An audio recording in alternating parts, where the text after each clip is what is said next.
Hello everyone, this is your friend CSJD Saluja welcoming you all on my YouTube channel. क्या हाल चाल है बच्चे आप सबके? उम्मीद करता हूँ सब अच्छे होंगे। तो आज हम बच्चे अपने मल्टी डिसिप्लिनरी केस स्टडी के लेक्चर सीरीज़ का लेक्चर नंबर 7 स्टार्ट करने जा रहे हैं। और आज हम इस लेक्चर से एक नए चैप्टर की शुरुआत करने जा रहे हैं। और जो ये नया चैप्टर है बच्चे, उसका नाम है गवर्नेंस इशूज़। इस पर्टिकुलर चैप्टर में बच्चे हमारे पास अराउंड 55 टू 57 केस स्टडीज़ हैं। और अगर मैं डेली 5 केसेस को कवर अप करता हूँ तो it will be around 10 to 11 days it will take, और ये पूरा चैप्टर कंप्लीट होगा। पूरा पहले वैसे मैं पूरी कोशिश करूंगा कि अब आज की वीडियो में तो मैं 5 ही केसेस डिस्कस करूंगा, बट नेक्स्ट वीडियो से हम 6 केसेस डिस्कस करें, जिससे कि होगा क्या कि हमारी 1 या 2 वीडियो कम बनेंगी और हमारा मैटर पूरा कवर हो जाएगा। तो स्टार्ट करते हैं आज के इस पर्टिकुलर चैप्टर को। और सबसे पहले मैं जो आपसे केस स्टडी डिस्कस करने जा रहा हूँ वो आपके मॉड्यूल का केस नंबर 13 है। बच्चे ये अगेन आपको याद दिला देता हूँ, ये केस नंबर 13 आपके जून 2021 जो मॉड्यूल है इंस्टीट्यूट का, उसके अकॉर्डिंग केस नंबर 13 है of the chapter of governance issues. ठीक है, कहते हैं इस पर्टिकुलर केस में क्या हुआ था सर, ये किसके बीच में केस है? तो कहते हैं दो पर्टिकुलर पार्टीज़ के यहाँ पे नाम लिखे हुए, एक लिखा हुआ है नंदराम और एक लिखा है गैरवेयर पॉलिस्टर लिमिटेड। तो यहाँ पे हम ऐसे बोलेंगे कि एक एम्प्लॉई है, ये नंदराम जो है ये एम्प्लॉई हैं कहाँ के? इस पर्टिकुलर कंपनी के। इस पर्टिकुलर कंपनी के मैटर चल रहा है सुप्रीम कोर्ट में, और सुप्रीम कोर्ट में डायरेक्ट नहीं गया, लोअर कोर्ट से होते होते सुप्रीम कोर्ट पहुंचा। कहते हैं इस पर्टिकुलर केस में हुआ क्या था, पहले मैं आपको फैक्ट्स पढ़ा देता हूँ, उसके बाद मैं आपसे बताऊँ, मैं आपसे पूछूंगा एक तरीके से, या आपसे कोशिश करूंगा कि आप जज करिए कि इसका आंसर क्या होना चाहिए। कहते हैं ये जो पर्टिकुलर केस है इसमें जुरिस्डिक्शनल एरिया की बात हो रही है कि एक पर्टिकुलर कोर्ट के पास क्या एक पर्टिकुलर मैटर को डील करने की पावर है या नहीं है, हमको ये डिसाइड करना है यहाँ पे। ध्यान से देखिएगा क्वेश्चन में है क्या। कहते हैं द एपेलेंट, एपेलेंट कौन है? मिस्टर नंदराम। नंदराम हम एक तरीके से कह सकते हैं कि ये हमारे केस में एम्प्लॉई है। ये हमारे केस में क्या है? एम्प्लॉय। कहते हैं जो मिस्टर नंदराम है, he was employed by the respondent. Respondent कौन है? कंपनी। कहते हैं जो मिस्टर नंदराम है, इनको अपॉइंट किया गया था by the company initially as boil attendant, boiler attendant. कहते हैं इनकी डेजिग्नेशन थी कि इस पर्टिकुलर कंपनी के एक प्लांट में as a boiler attendant job पे रखे गए थे इन द ईयर 1983, 1983 में, in the company in Aurangabad. और तब इनका जो प्लांट था, जो कंपनी थी, वो कहाँ पे थी? औरंगाबाद में थे। और जब औरंगाबाद में इनको रखा गया था तो ये किस पोजीशन पे रखे गए थे? बॉयलर अटेंडेंट की पोजीशन पे रखे गए थे इन द ईयर 1983। ठीक है, कहते हैं उसके बाद, कहते हैं thereafter he was promoted as junior supervisor in the year 1987। 4 साल काम करने के बाद इनको बॉयलर अटेंडेंट से एक सीनियर रैंक पे पहुंचाया गया और उनको डेजिग्नेशन दी गई जूनियर सुपरवाइजर की। And worked in the Aurangabad plant only, और ये औरंगाबाद में ही अभी भी काम कर रहे हैं। कहते हैं इन द ईयर 1995, 87 से 95, मतलब 8 साल के बाद, he was again promoted as senior supervisor and continued in Aurangabad. और उसके बाद इनकी डेजिग्नेशन फिर चेंज हुई और धीरे धीरे करते हुए ये सीनियर सुपरवाइजर बन गए। मतलब बॉयलर अटेंडेंट से ये कौन बने? Junior supervisor. और फिर जूनियर सुपरवाइजर से इनकी और प्रमोशन हुई और ये क्या बन गए? Senior supervisor. लेकिन ध्यान रखिएगा इन तीनों ही केसेस में अभी ये औरंगाबाद में ही है। कहाँ पे है? औरंगाबाद में। ठीक है, कहते हैं however by proceedings dated 21 October 2000 the appellant was transferred to Silvassa in Gujarat. कहते हैं लेकिन इन द ईयर 2000 इस मिस्टर नंदराम को ट्रांसफ़र कर दिया गया इनका पौंडीचेरी में, गुजरात में, सिलवासा में। ठीक है, कहते फिर उसके बाद 1 साल के बाद दूसरा ऑर्डर आया, और 1 साल के बाद लगभग दूसरा ऑर्डर आया, by another order dated 20 December 2001। He was transferred from Silvassa to Pondicherry. तो औरंगाबाद में काम करते करते पहले ये गुजरात पहुंचे जहां पे इनका ट्रांसफ़र किया गया, फिर गुजरात के बाद इनको ट्रांसफ़र करके कहाँ भेज दिया गया? पौंडीचेरी में। ध्यान रखिएगा ये अभी एक ही कंपनी में है, जो कंपनी हमारे केस में रिस्पॉन्डेंट है, सिर्फ इनका ट्रांसफ़र हो रहा है डिफरेंट डिफरेंट लोकेशंस पे, डिफरेंट डिफरेंट प्लांट्स पे, but the company is same. ठीक है, कहते हैं वाइल सो, कहते हैं ऐसे बाय प्रोसीडिंग डेटेड 12 अप्रैल 2005, डेट ध्यान रखिएगा 2005 में, appellant was terminated from service with effect from 15th of April 2005 on account of closure of the establishment at Pondicherry। कहते हैं 1983 में जॉब में रखा था, 1983 में वो औरंगाबाद में थे, औरंगाबाद में रहे 1983 से लेकर टिल 2000 तक, और फिर इन द ईयर 2000 उनको गुजरात भेजा गया। फिर 1 साल के बाद उनको पौंडीचेरी भेज दिया गया 2001 में। फिर 2001 से लेकर 2005 तक वो पौंडीचेरी के प्लांट में काम कर रहे हैं, उसी कंपनी में जहां वो 1983 से हैं। ठीक है, और अब 2005 को, 12 अप्रैल को 2005 को यहाँ पे एपेलेंट को एक टर्मिनेशन लेटर दिया जाता है और उनको उनकी सर्विसेज से टर्मिनेट कर दिया जाता है। क्यों टर्मिनेट किया जाता है, उसका रीज़न क्या दिया जाता है कि सर जो पौंडीचेरी वाला प्लांट है कंपनी का, वो बंद हो रहा है, तो वहाँ के सारे स्टाफ को वहाँ से निकाला जा रहा है। कहते हैं it is not in dispute that the registered office of the company is in Aurangabad.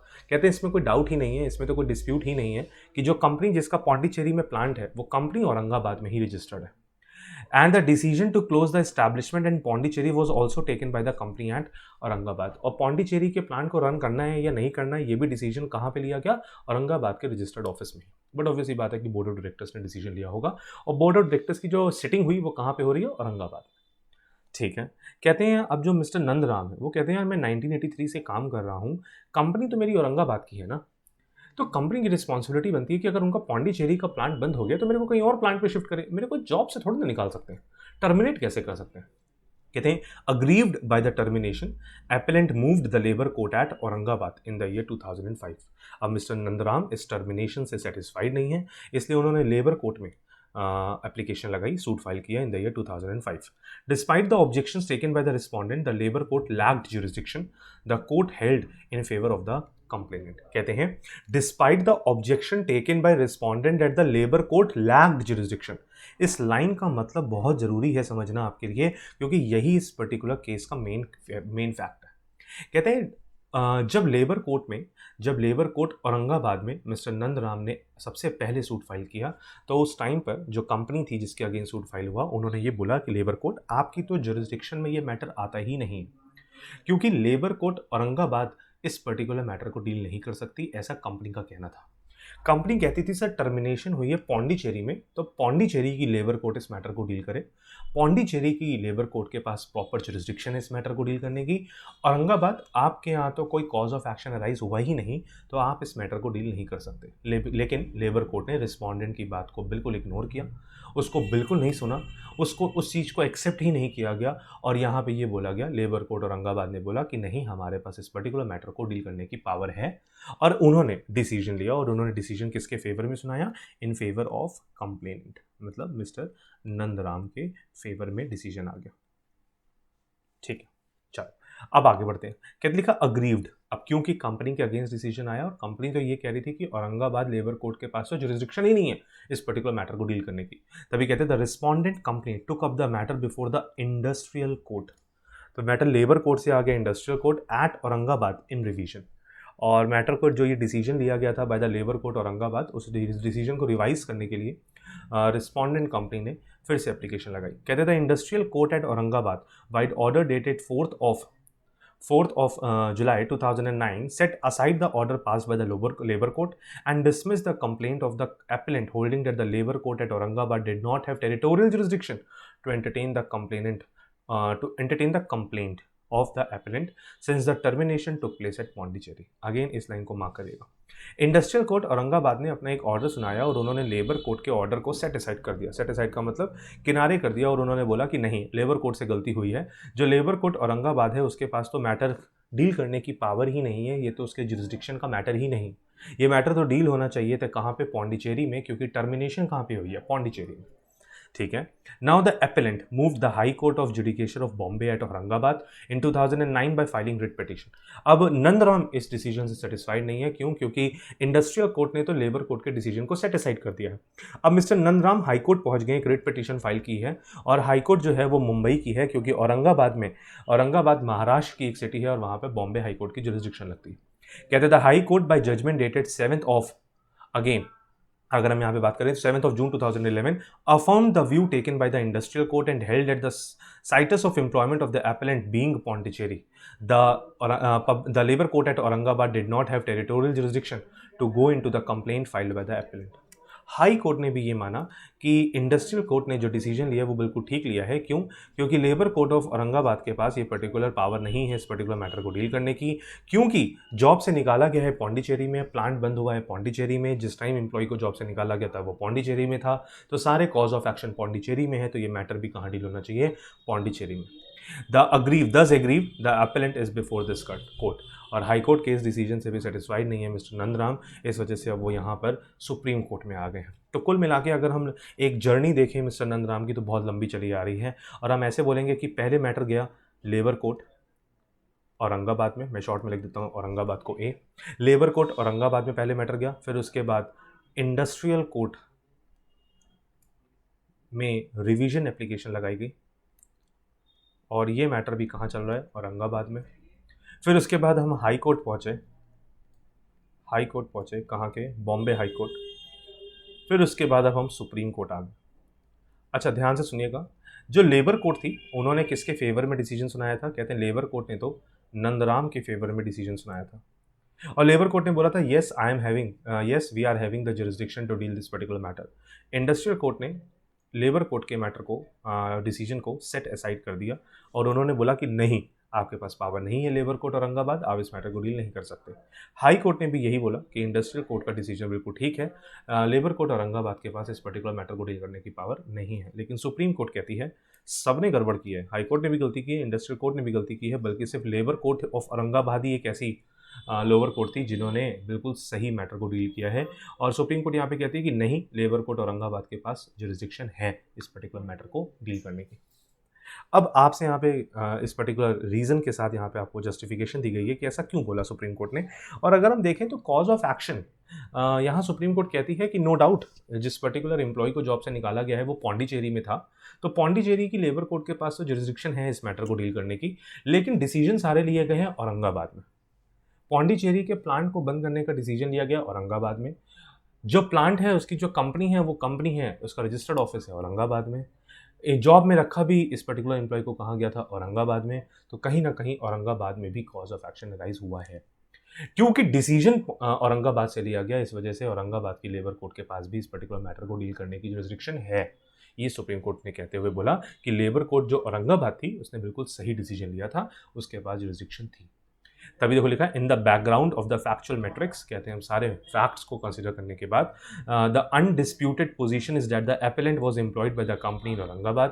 कहते हैं इसमें अनडिस्प्यूटेड पोजीशन है, कोई डिस्प्यूट नहीं है, इस बात पे कोई डिसएग्री नहीं करेगा कि एपेलेंट जो है उसको जॉब पे रखा गया था औरंगाबाद की कंपनी ने। He was only transfer to Pondicherry, उसने जॉब भी पहले औरंगाबाद में की, उसको जॉब पे रखा भी औरंगाबाद में गया था, वो कंपनी भी औरंगाबाद में थी। हाँ, ये बात सच है कि उसको बाद में पौंडीचेरी शिफ्ट कर दिया गया था, ट्रांसफर कर दिया गया था, but the decision to close down the unit at Pondicherry was taken by the company at Aurangabad. लेकिन जो पौंडीचेरी की उस यूनिट को बंद करने की बात थी वो कंपनी ने अपने औरंगाबाद वाले रजिस्टर्ड ऑफिस में ही बैठ के डिसीजन लिया, and consequent upon that decision only the appellant was terminated. और उस पौंडीचेरी के यूनिट को क्लोज करने का डिसीजन ही इस पर्टिकुलर मिस्टर नंदराम की जॉब छोड़ने का रीजन बना, उनकी टर्मिनेशन का रीजन बना। कहते therefore it can not be said that there is no cause of action at all in Aurangabad. तो कहते हैं ये कहना गलत होगा कि कॉज ऑफ एक्शन औरंगाबाद में अराइज ही नहीं हुआ तो है। कहते the decision to terminate the appellant having being taken at Aurangabad necessarily part of the cause of action has arisen at Aurangabad. क्या कि क्योंकि नंदराम को जॉब से निकालने का जो डिसीजन था वो औरंगाबाद में लिया गया, इस वजह से औरंगाबाद में कॉज ऑफ एक्शन तो अराइज हुआ है। कहते हैं we have no quarrel that labour court Pondicherry is within its jurisdiction to consider the case of the appellant since he has been terminated while he was working at Pondicherry.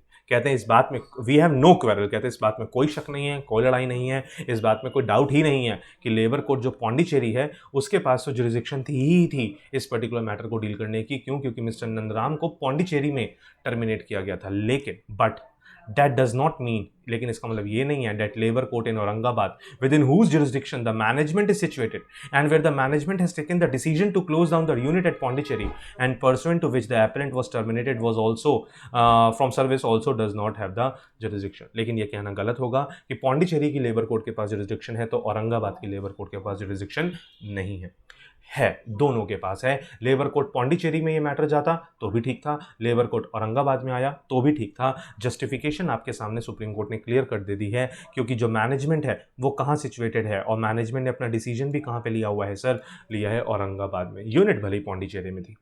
कहते हैं in the facts of this case both the labour court have the jurisdiction to deal with the matter. कहते हैं इन सारे facts को consider करने के बाद हम कंक्लूजन पे ये पहुंचते हैं कि लेबर कोर्ट पौंडीचेरी भी इस मैटर को डील कर सकती थी, लेबर कोर्ट औरंगाबाद भी इस पर्टिकुलर मैटर को डील करने के लिए एलिजिबल है। तभी कहते हैं the labour court at Aurangabad is well within its jurisdiction to consider the complaint filed by the appellant. Therefore we set aside, किसके ऑर्डर को अब सुप्रीम कोर्ट सेट असाइड करेगी? दो लोगों के ऑर्डर को, एक तो इंडस्ट्रियल कोर्ट के और एक हाई कोर्ट के। तभी लिखा therefore we set aside the order passed by the high court and the industrial court at Aurangabad and restore the order, important line, and restore the order passed by the labor court of Aurangabad, thou for different reasons। कहते हैं इसमें से main reason हम लोगों ने आपको बता दिया कि जुरिस्डिक्शनल एरिया की जो क्वेश्चनिंग थी वो यहाँ क्लियर है।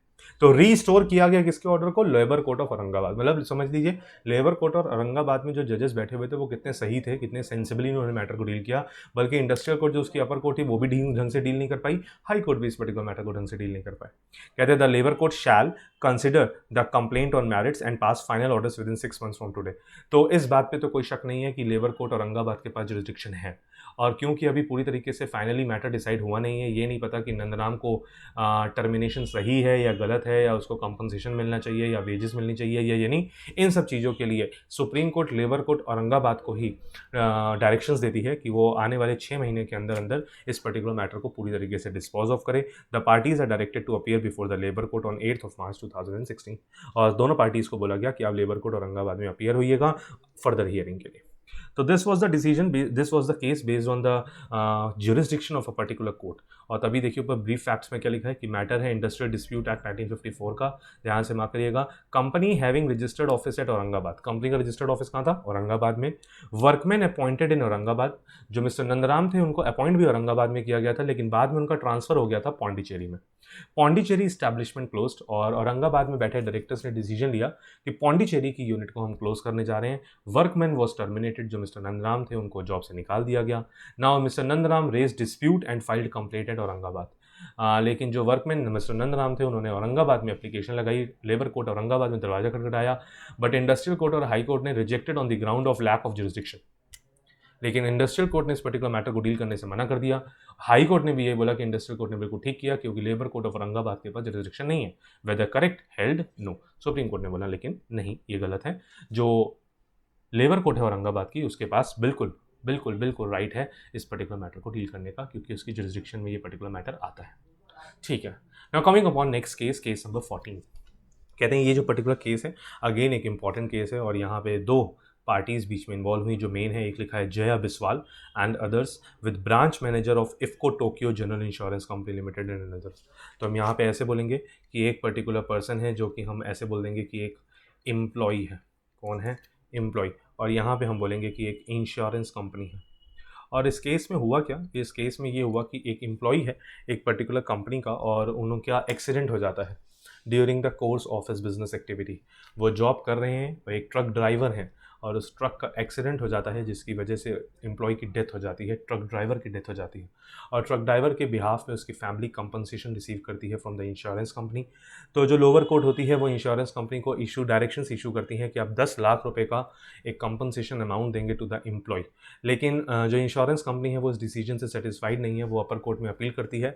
तो अपर कोर्ट इस अमाउंट को 10 लाख रुपए के अमाउंट को रिड्यूस करके 6 लाख रुपए कर देता है।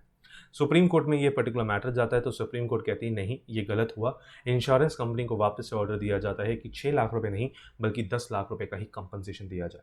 अब यहाँ पे क्वेश्चंस ये हैं कि हमको कुछ चीज़ें पढ़नी है कि ऐसा क्या हुआ था कि बीच में कोर्ट ने 10 लाख रुपए से अमाउंट रिड्यूस करके 6 लाख कर दिया और सुप्रीम कोर्ट ने वापस से 10 लाख कर दिया। तो कहते हैं यहाँ पे जो एक्ट हिट हो रहा है वो है एम्प्लॉइज कंपनसेशन एक्ट 1923। और एम्प्लॉइज कंपनसेशन एक्ट से ही आपको पता लगेगा, अभी हम इसका ऑब्जेक्टिव भी पढ़ेंगे। तो हम यहाँ पे यही बोलेंगे कि एक पर्टिकुलर एम्प्लॉय अगर उसको किसी भी तरीके का कोई नुकसान होता है, उसकी डेथ हो जाती है, या फिर वो कह देते हैं लाइक वर्कर्स काम करते करते फैक्ट्री में कभी कभी हैंडीकैप हो जाते हैं, फिजिकली डिजेबल्ड हो जाते हैं क्योंकि मशीन में हाथ आ जाता है, हाथ कट जाता है, पैर कट जाता है, जिसकी वजह से वो आगे उस तरीके से काम नहीं कर सकते जिस तरीके से पहले करते आ रहे थे, तो उनको कंपनसेशन प्रोवाइड किया जाता है बाय द एम्प्लॉयर साइड। अब एक पर्टिकुलर पर्सन है, उसकी डेथ हो जाती है, तो उसकी फैमिली को फीड करने के लिए एक कंपनसेशन अमाउंट दिया जा रहा है बाय द कंपनी। कहते हैं इस केस में भी ऐसे हुआ, truck driver died due to an accident while on proceeding to deliver the goods on the way. कहते हैं कि जो ट्रक ड्राइवर है वो ट्रक में सामान लेके जा रहा है कंपनी का, और रास्ते में उसका एक्सीडेंट हो जाता है जिसकी वजह से उसकी डेथ हो जाती है। Whether accident arose in the course of employment, क्या ये माना जाए कि जो एक्सीडेंट है वो in the course of employment है? हेल्ड यस, सुप्रीम कोर्ट कहती है बिल्कुल। कहते हैं अगर इस एम्प्लॉय कंपनसेशन एक्ट 1923 का आप ऑब्जेक्टिव पढ़ें तो देखिए नीचे एक लाइन में मैंने उसके ऑब्जेक्टिव को एक्सप्लेन किया है कि it is an act to provide for the payment by certain classes of employers.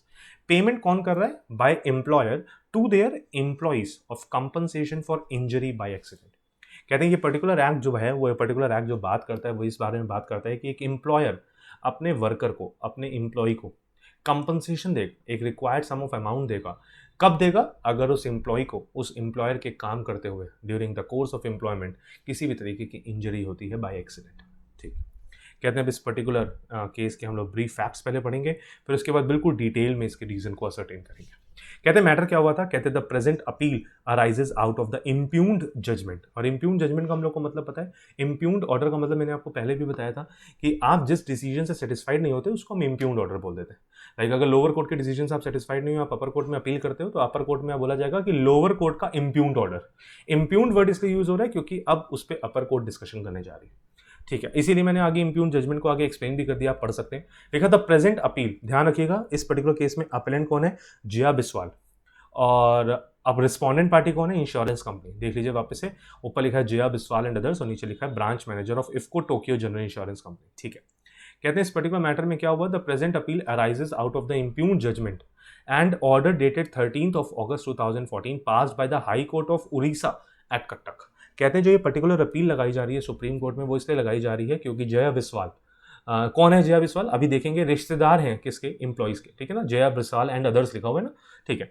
तो कह रहे हैं कि यहाँ पे 13th of August 2014 को high court of Orissa at Cuttack में उड़ीसा हाई कोर्ट ने एक डिसीजन पास किया और उस डिसीजन से जया बिस्वाल सेटिस्फाइड नहीं है, इस वजह से वो अपील कर रही है कहाँ पे, सुप्रीम कोर्ट में, wherein the learned single जज reduce the amount of compensation awarded to the appellant by the learned commissioner for employees compensation from rupees 10,75,253 to rupees 6 lakh and also waived the award of 50% penalty with interest।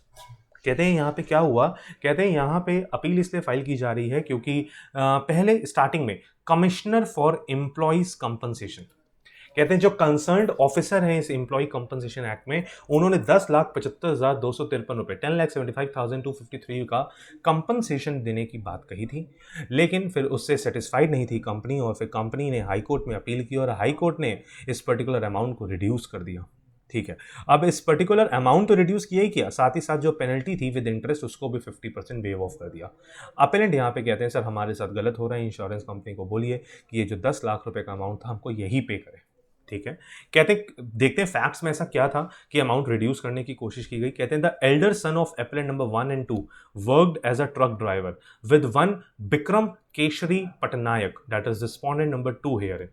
तो कह रहे हैं यहाँ पे ऐसा कहना चाहते हैं कि जो जया बिस्वाल है इनका बड़ा बेटा, एल्डर सन लिखा था, elder son of appellant number 1 and 2, appellant number 1 लिखी हुई है जया बिस्वाल। कहते हैं जो ये एल्डर सन है, जया बिस्वाल के एल्डर सन सबसे बड़ा बेटा ट्रक ड्राइवर की जॉब करता था किसके पास, एक बिक्रम केशरी पटनायक के पास, जो रिस्पोंडेंट है इस पर्टिकुलर कंपनी, इस पर्टिकुलर केस में। कहते हैं 19th of July 2011, he met with an accident while on his way to deliver wheat bags in the trucks from Behrampur, Orissa to Paralakhmandi, Andhra Pradesh। कहते हैं यहाँ पे हुआ क्या, उन्होंने फैक्ट्स बताए कि सर 19 तारीख की रात को 19 तारीख को एक एक्सीडेंट हुआ था जहाँ पे मेरा बड़ा बेटा ट्रक ड्राइवर जो है वो उस ट्रक को लेके जा रहा था उड़ीसा से आंध्र प्रदेश, और उसमें गेहूं के बैग पड़े थे, मतलब गेहूं की बोरियां थी, आटा लेके जा रहा था, ठीक है। कहते हैं he sustained severe injuries on the back of his head and died on the spot.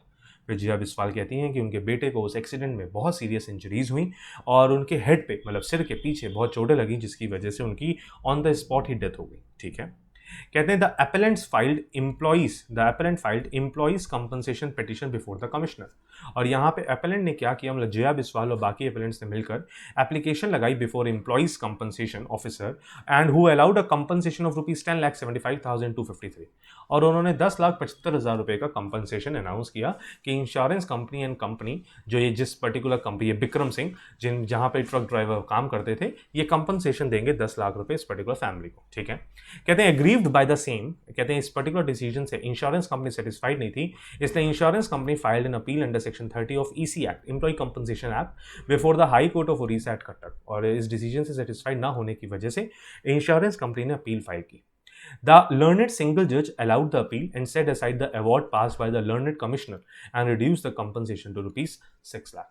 और कहते हैं कि जो सिंगल जज थे उड़ीसा हाई कोर्ट के, उन्होंने अपील को एंटरटेन भी किया और जो एम्प्लॉय कंपनसेशन कमिश्नर का डिसीजन था 10 लाख रुपए, 10,75,000 रुपए के कंपनसेशन को देने का, उसको भी रिड्यूस करके 6 लाख रुपए कर दिया। अब जो ये अपेलेंट है, the present appeal has been filed by the appellant, that is Jaya Biswal and others, challenging the correctness of the impugned judgment and order pass by the high court. वो इस हाई कोर्ट के डिसीजन से satisfied नहीं है क्योंकि उनके 10.5 लाख, लगभग 11 लाख रुपए के अमाउंट को रिड्यूस करके कितना कर दिया गया है, 6 लाख। सुप्रीम कोर्ट कहती है इस अपील को एंटरटेन होना चाहिए या नहीं, येस अपील अलाउड। कहते ध्यान रखिएगा बच्चे, हमारे इंडिया में ना दो तरीके के लॉ होते हैं। एक पेनल लॉज होते हैं जो पनिशमेंट देते हैं, जनरली एक क्रिमिनल नेचर के होते हैं। एक वेलफेयर लेजिस्लेटिव लॉज होते हैं। वेलफेयर लेजिस्लेटिव लॉज का मतलब ये होता है कि ये कुछ जो लेबर लॉज है ना, ये इसलिए बनाए गए हैं जिससे सोसाइटी का वेलफेयर हो सके। ये कुछ ऐसे लॉज हैं जो एक वीकर सेक्शन को प्रोटेक्ट करने के लिए बनाए गए हैं। आप ऐसा देखो, लाइक पुरानी पिक्चरें अगर आप देखो तो ऐसे देखते हो आपकी कोयले की खदानें होती हैं, कोल माइंस होती हैं, और वहाँ पे वर्कर काम कर रहे होते हैं बिल्कुल स्लेव की तरीके से। बिल्कुल ऐसे काम करवाता है एम्प्लॉयर उससे जैसे कि उसकी जान की कोई परवाह ही नहीं है। एम्प्लॉयज़ की लाइफ को प्रोटेक्ट करने के लिए, एम्प्लॉयज़ की फैमिलीज़ को प्रोटेक्ट करने के लिए, एम्प्लॉयज़ के राइट्स को प्रोटेक्ट करने के लिए ये वेलफेयर लॉज बनाए गए हैं। और इन वेलफेयर लॉज के थ्रू ऐसा नहीं है कि ये वेलफेयर लॉज एम्प्लॉयर के ऊपर कोई अनजस्टिफाइड बर्डन डालते हैं। बर्डन डालते हैं नो डाउट, बट कहीं ना कहीं जस्टिफाइड भी हैं, क्योंकि इन लॉज के आने के बाद एम्प्लॉयर एम्प्लॉय को इंसानों की तरीके से काम करवा रहा था जो पहले नहीं हो रहा था।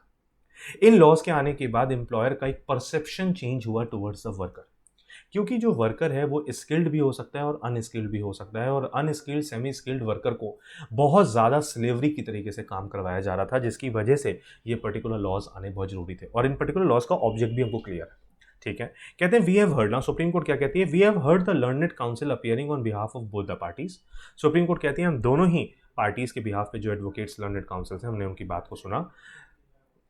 Now we are unable to agree with the contention advanced by the learned counsel appearing on behalf of the respondent insurance company।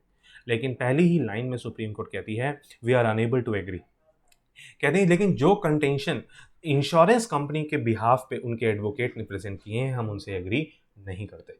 मतलब पहली लाइन में आपको समझ में आ गया होगा कि जब इंश्योरेंस कंपनी के एडवोकेट की बातों पर ये पर्टिकुलर कोर्ट रिलाई ही नहीं करती तो कहीं ना कहीं डिसीजन किसके फेवर में आने वाला है, जया बिस्वाल के फेवर में, ठीक है।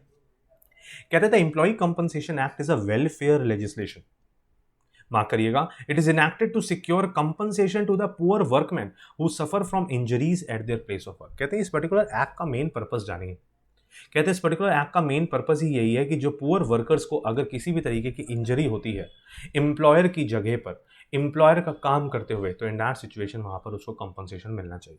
This becomes clear from a perusal of the preamble of the act which reads as under. और ये प्रियम्बल हम ऑलरेडी पढ़ चुके हैं, ऊपर ही पढ़ के आए थे ना, object of the act, it is an act to provide for the payment by certain class of employers to workmen of compensation for injury by accident. तो ये तो हम ऊपर ही पढ़ चुके हैं। सुप्रीम कोर्ट ने भी इस प्रियम्बल को कंसीडर किया। आप इंटरप्रिटेशन ऑफ स्टैट्यूज का चैप्टर पढ़ते थे कभी एग्जीक्यूटिव में, वहां बोला जाता था कि प्रियम्बल को भी पढ़ा जाता है एक पर्टिकुलर लॉ, एक पर्टिकुलर इंटरप्रिटेशन के लिए। तभी देखिएगा, this further becomes clear and a perusal of the statement of objects and reasons which reads as under. और कहते हैं कि ये बिल्कुल क्लियर है, हम और भी आपको स्टेटमेंट्स ऐसा दिखाने चाहते हैं जिसके बेसिस पे हम क्लियर कर सकते हैं कि इस पर्टिकुलर लॉ के लाने के पीछे रीजन क्या था। क्या बताया उन्होंने, the growing complexity of industry in this country. कहते हैं हमारे इंडिया में, या हमारी कंट्री में बहुत सारे कॉम्प्लेक्स नेचर की ग्रोथ हो रही है इंडस्ट्री में, with the increasing use of machinery and consequent danger to workmen. कहते हैं आज प्रेजेंट टाइम पे जो इंडस्ट्रियलिस्ट है वो नई नई मशीनें तो लेकर आ रहा है, लेकिन उन मशीनों के साथ साथ वर्कर की लाइफ को भी एक बहुत बड़ा थ्रेट है, along with the comparative poverty of the workman themselves. और हमारे यहाँ पे जो वर्कर है वो बहुत गरीब है। It renders it advisable that they should be protected so far as possible from hardship arising from accidents. Industrialist अपनी जगह ठीक है, वो ग्रोथ के लिए मशीनरी लेकर आ रहा है, लेकिन वर्कर अनस्किल्ड भी है, और वर्कर्स के राइट्स को प्रोटेक्ट करने के लिए अगर वर्कर आवाज़ नहीं उठा रहा तो इन दैट सिचुएशन कानून को आवाज़ उठानी पड़ेगी।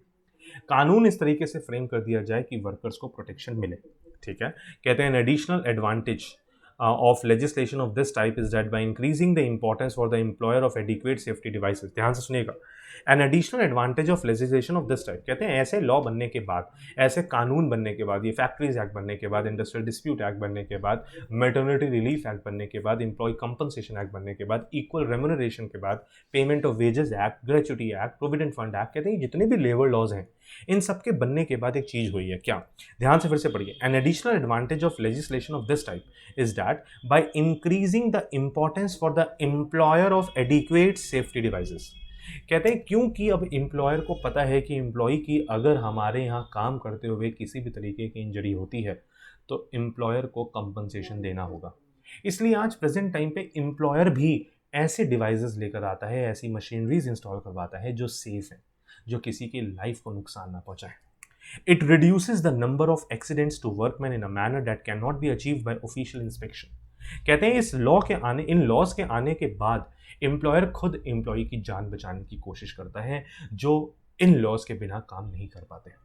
ठीक है, कहते हैं further the encouragement given to employers to provide adequate medical treatment for their workmen should mitigate the effects to such accident as do occur. और उसके बाद ये भी बोला गया कि इन पर्टिकुलर एक्ट्स के अलावा इनकरेज किया जाता है एम्प्लॉयर्स को कि मेडिकल ट्रीटमेंट प्रोवाइड किया जाए अगर किसी पर्सन का एक्सीडेंट हो भी जाता है तो।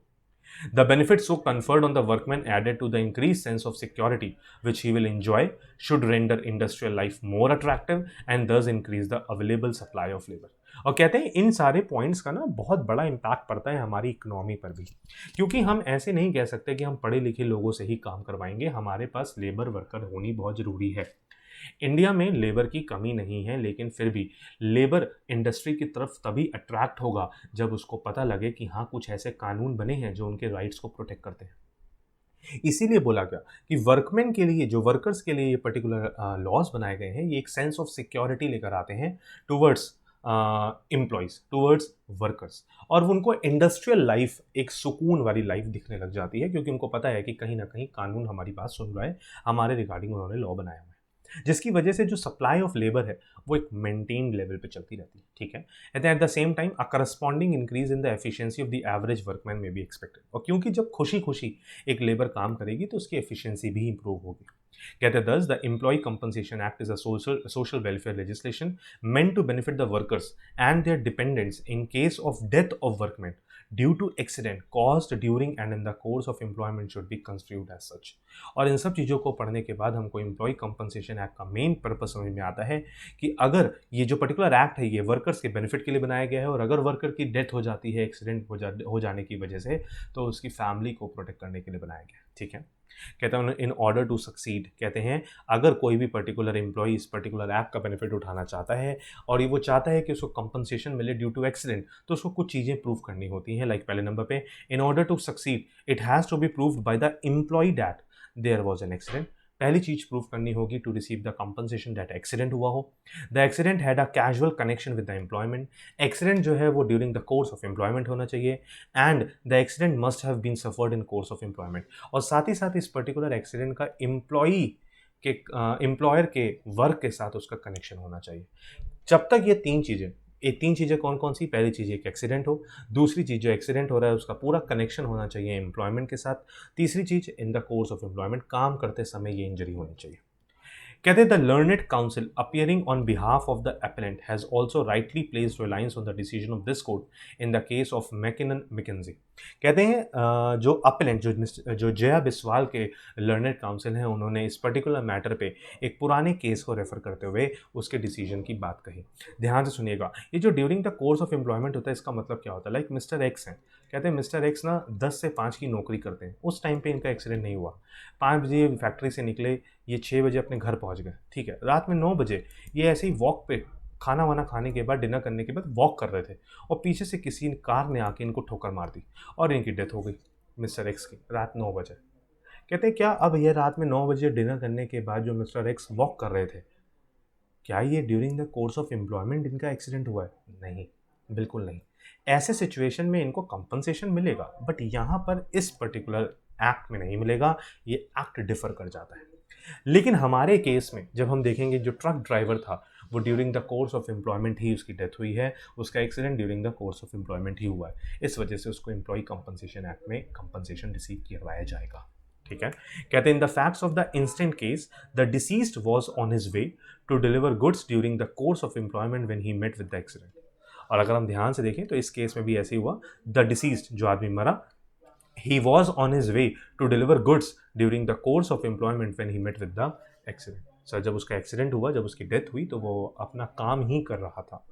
The act to get back onto moving truck was just an attempt to regain control of the truck, which given the situation any reasonable person would have tried to do so। ध्यान से सुनिएगा, मान लीजिए एक particular person रात 9 बजे, या छोड़िए शाम को 5 बजे एक पर्टिकुलर ट्रक ड्राइवर 5 PM पे अपने ट्रक लेके निकलता है, जैसे हमारे केस में हुआ, वो उड़ीसा से कहाँ जा रहा है, आंध्र प्रदेश जा रहा है। ठीक है, उड़ीसा से जा रहा है आंध्र प्रदेश, बिल्कुल ठीक बात। कहते हैं उड़ीसा से आंध्र प्रदेश जाने में से मान लीजिए रफली मैं बोलता हूँ कि 2 दिन लग जाएंगे, तब जाके ये कहीं ना कहीं ट्रक ड्राइवर उस ट्रक को लेके पहुंचेगा। कहते हैं शाम को 5 बजे ट्रक ड्राइवर अपने ट्रक लेके निकला उड़ीसा से, रात 9 बजे इसने एक हॉल्ट लिया, एक ढाबे पे अपनी गाड़ी रोकी खाना खाने के लिए। रात 9 बजे उसने ढाबे पे अपनी गाड़ी रोकी खाना खाने के लिए, और वो 9 बजे जब ढाबे पे उसने गाड़ी रोकी, उसने खाना वाना खाया, खाना खा के वो अपने ट्रक पे चढ़ ही रहा था कि उसका एक्सीडेंट हो गया। अब क्या हम बोलें कि ये during the course of his employment है? ध्यान से सुनिएगा।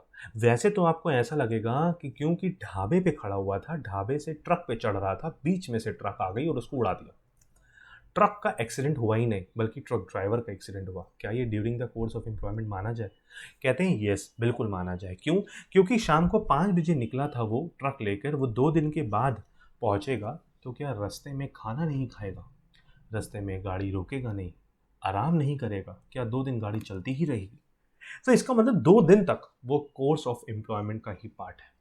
यहाँ पे इसी चीज को मेन फोकस पे रखा गया। लिखा the accident thus fairly and squarely arose out of and in the course of his employment. इस वजह से हम यहाँ पे कहते हैं the act to get back on to the moving truck. कहते हैं the act on to the act. कैसा एक्ट? क्योंकि जो ट्रक ड्राइवर खाना खाने के बाद अपने ट्रक पे बैठ रहा है, ट्रक का कंट्रोल लेने के लिए, अगर उसका उसी पोजीशन पे एक्सीडेंट हो जाता है, तो इन दैट सिचुएशन वो कोर्स ऑफ एम्प्लॉयमेंट ही माना जाएगा। ठीक है। कहते द नेक्स्ट कंटेंशन, इसके अलावा जो और क्वेश्चन रेज किए गए थे उनका भी जवाब देते हैं। The next contention which needs to be dispelled is that the appellants are not entitled to any compensation because the deceased died as a result of his own negligence. Insurance company के advocate कहते हैं कि sir appellant को, मतलब जया बिस्वाल को, compensation ही नहीं मिलना चाहिए। क्यों? क्योंकि ट्रक ड्राइवर अपनी गलती की वजह से मरा है, अपनी नेग्लिजेंसी की वजह से उसकी डेथ हुई है। अगर वो सतर्क रहता, कॉन्शियस रहता, अगर वो ध्यान देता, तो उस सिचुएशन में उसकी डेथ नहीं होती, उसका एक्सीडेंट नहीं होता, बट उसकी नेग्लिजेंसी की वजह से ऐसा हुआ। अब सुप्रीम कोर्ट क्या कहती है? We are unable to agree with the same. Supreme court कहती है नहीं नहीं, इस बात से हम एग्री नहीं करते। क्यों? उन्होंने बोला section 3 of the employee compensation act does not create any exception of the kind which permits the employer to avoid his liability if there was negligence on the part of the workman. कहते हैं अगर आप employee compensation act का section 3 पढ़ें, तो वहां पे as such कोई एक्सेप्शन नहीं दिया एम्प्लॉयर को। वहां पे ये बोला गया है कि अगर एम्प्लॉय को किसी भी तरीके की इंजरी होती है या डेथ होती है, तो कंपनसेशन देगा एम्प्लॉयर। वहां ये नहीं लिखा कि अगर नेग्लिजेंसी की वजह से इंजरी होती है तो एम्प्लॉयर बच जाएगा। कोई एक्सेप्शन नहीं दिया।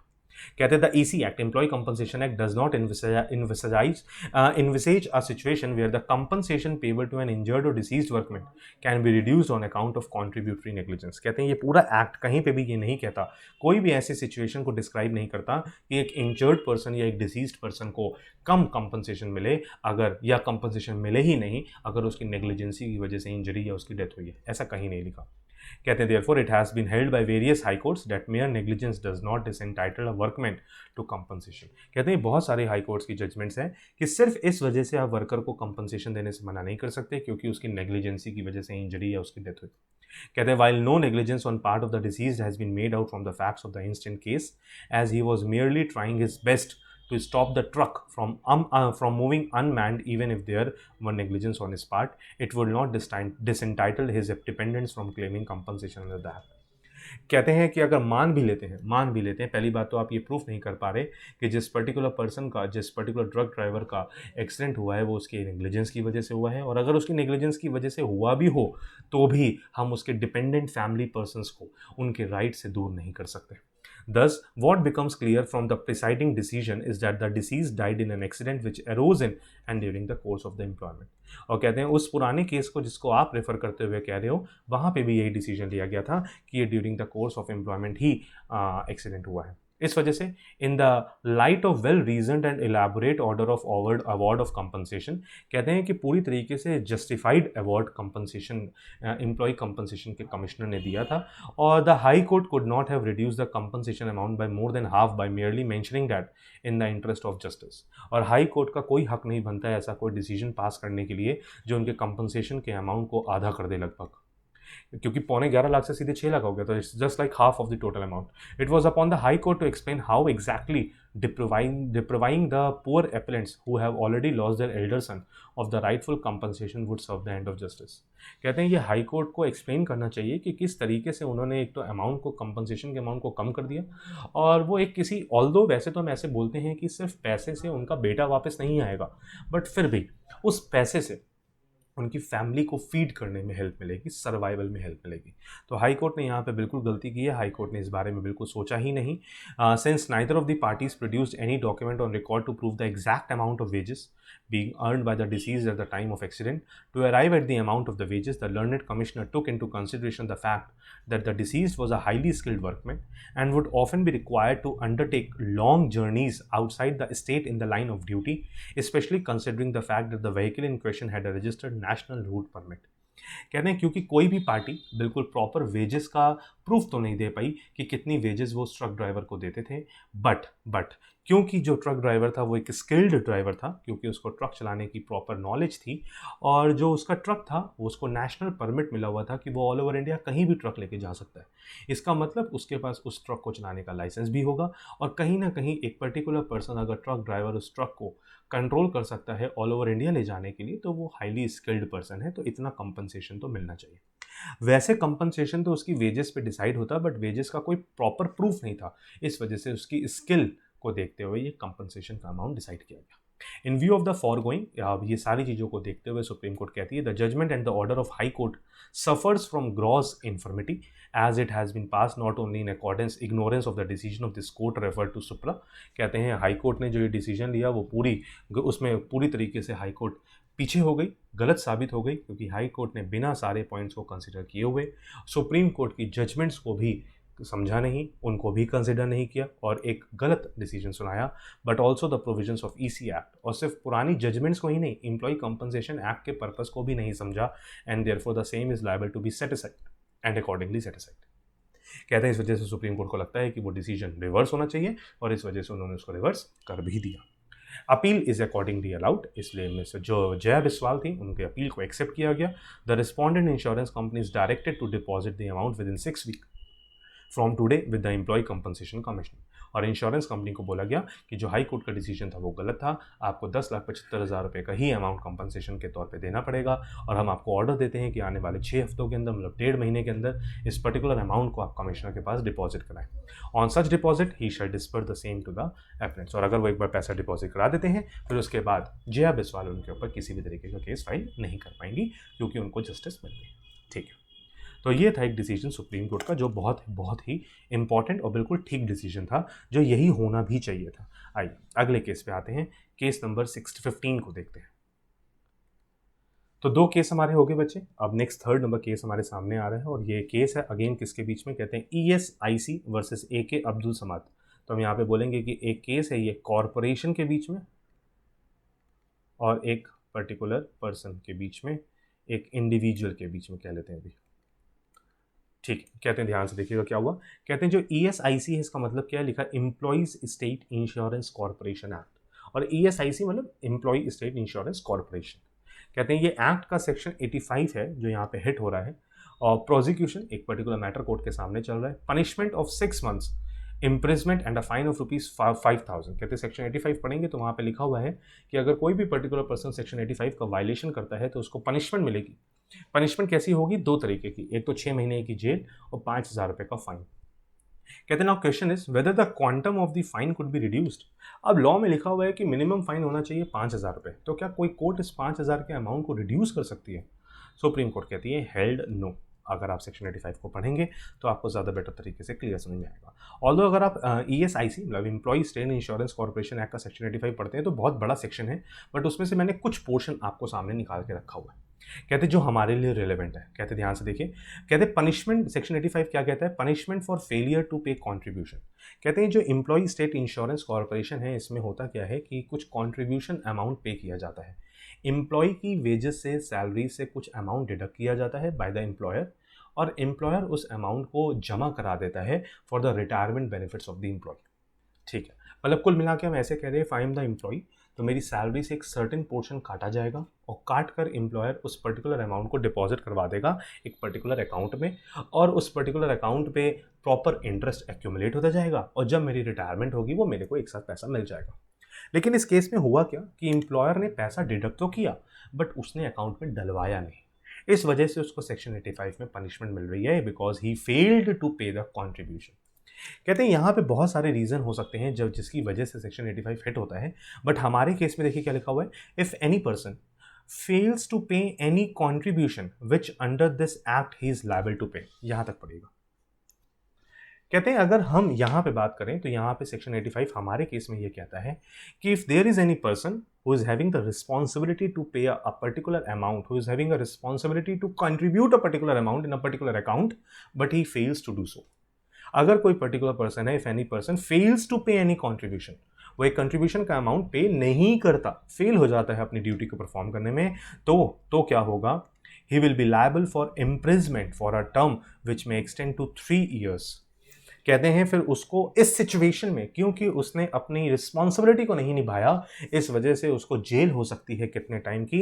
मैक्सिमम 3 years की, विच में एक्सटेंड टू 3 years। ठीक है, बट कहते हैं लेकिन which shall not be less than 1 year, कहते हैं 3 साल तक की जेल होगी, लेकिन मिनिमम 1 साल की तो होगी ही होगी in case a failure to pay employees contribution which has been deducted by him from the employees wages and shall also be liable to fine of ₹10,000।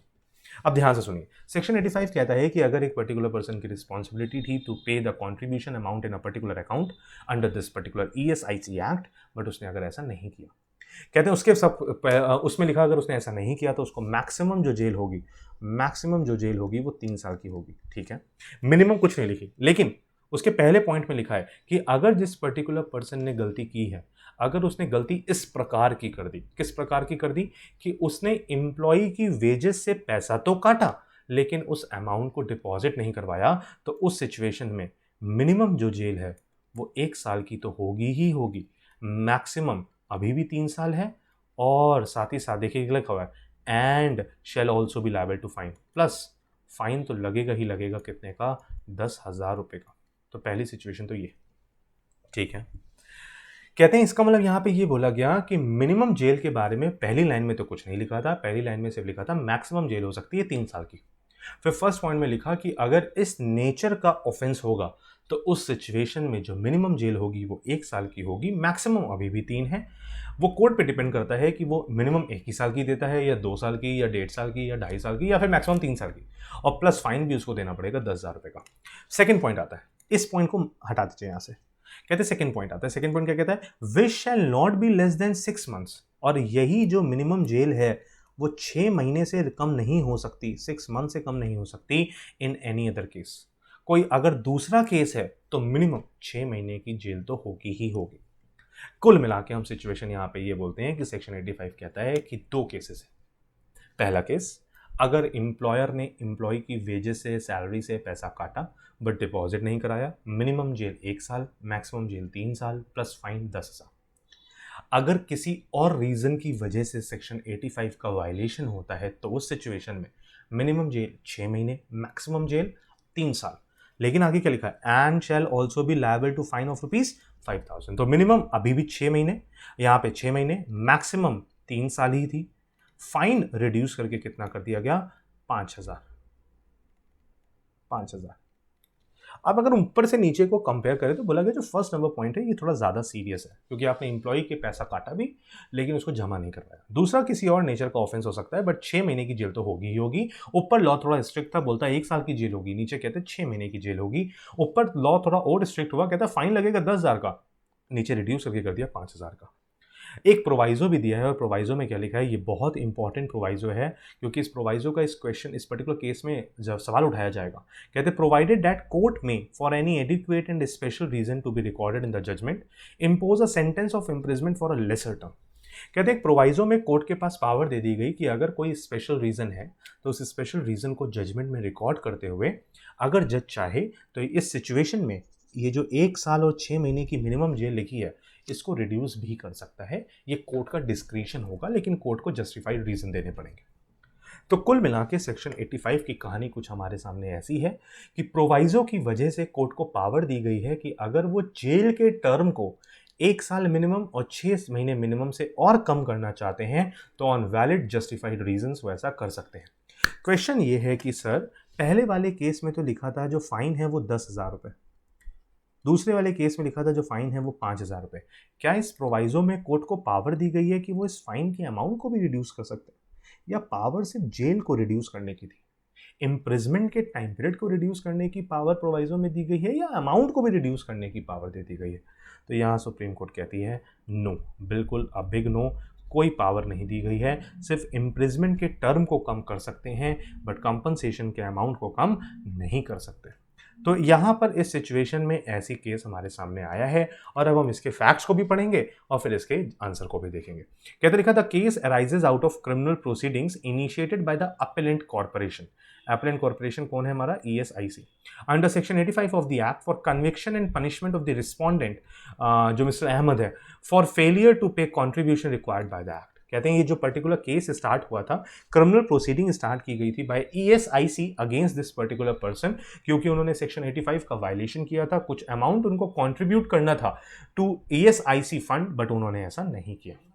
Both the respondent faced trial before the special court for economic offences Bangalore and were found guilty and were inflicted with imprisonment till rising of the court and fine of ₹1000।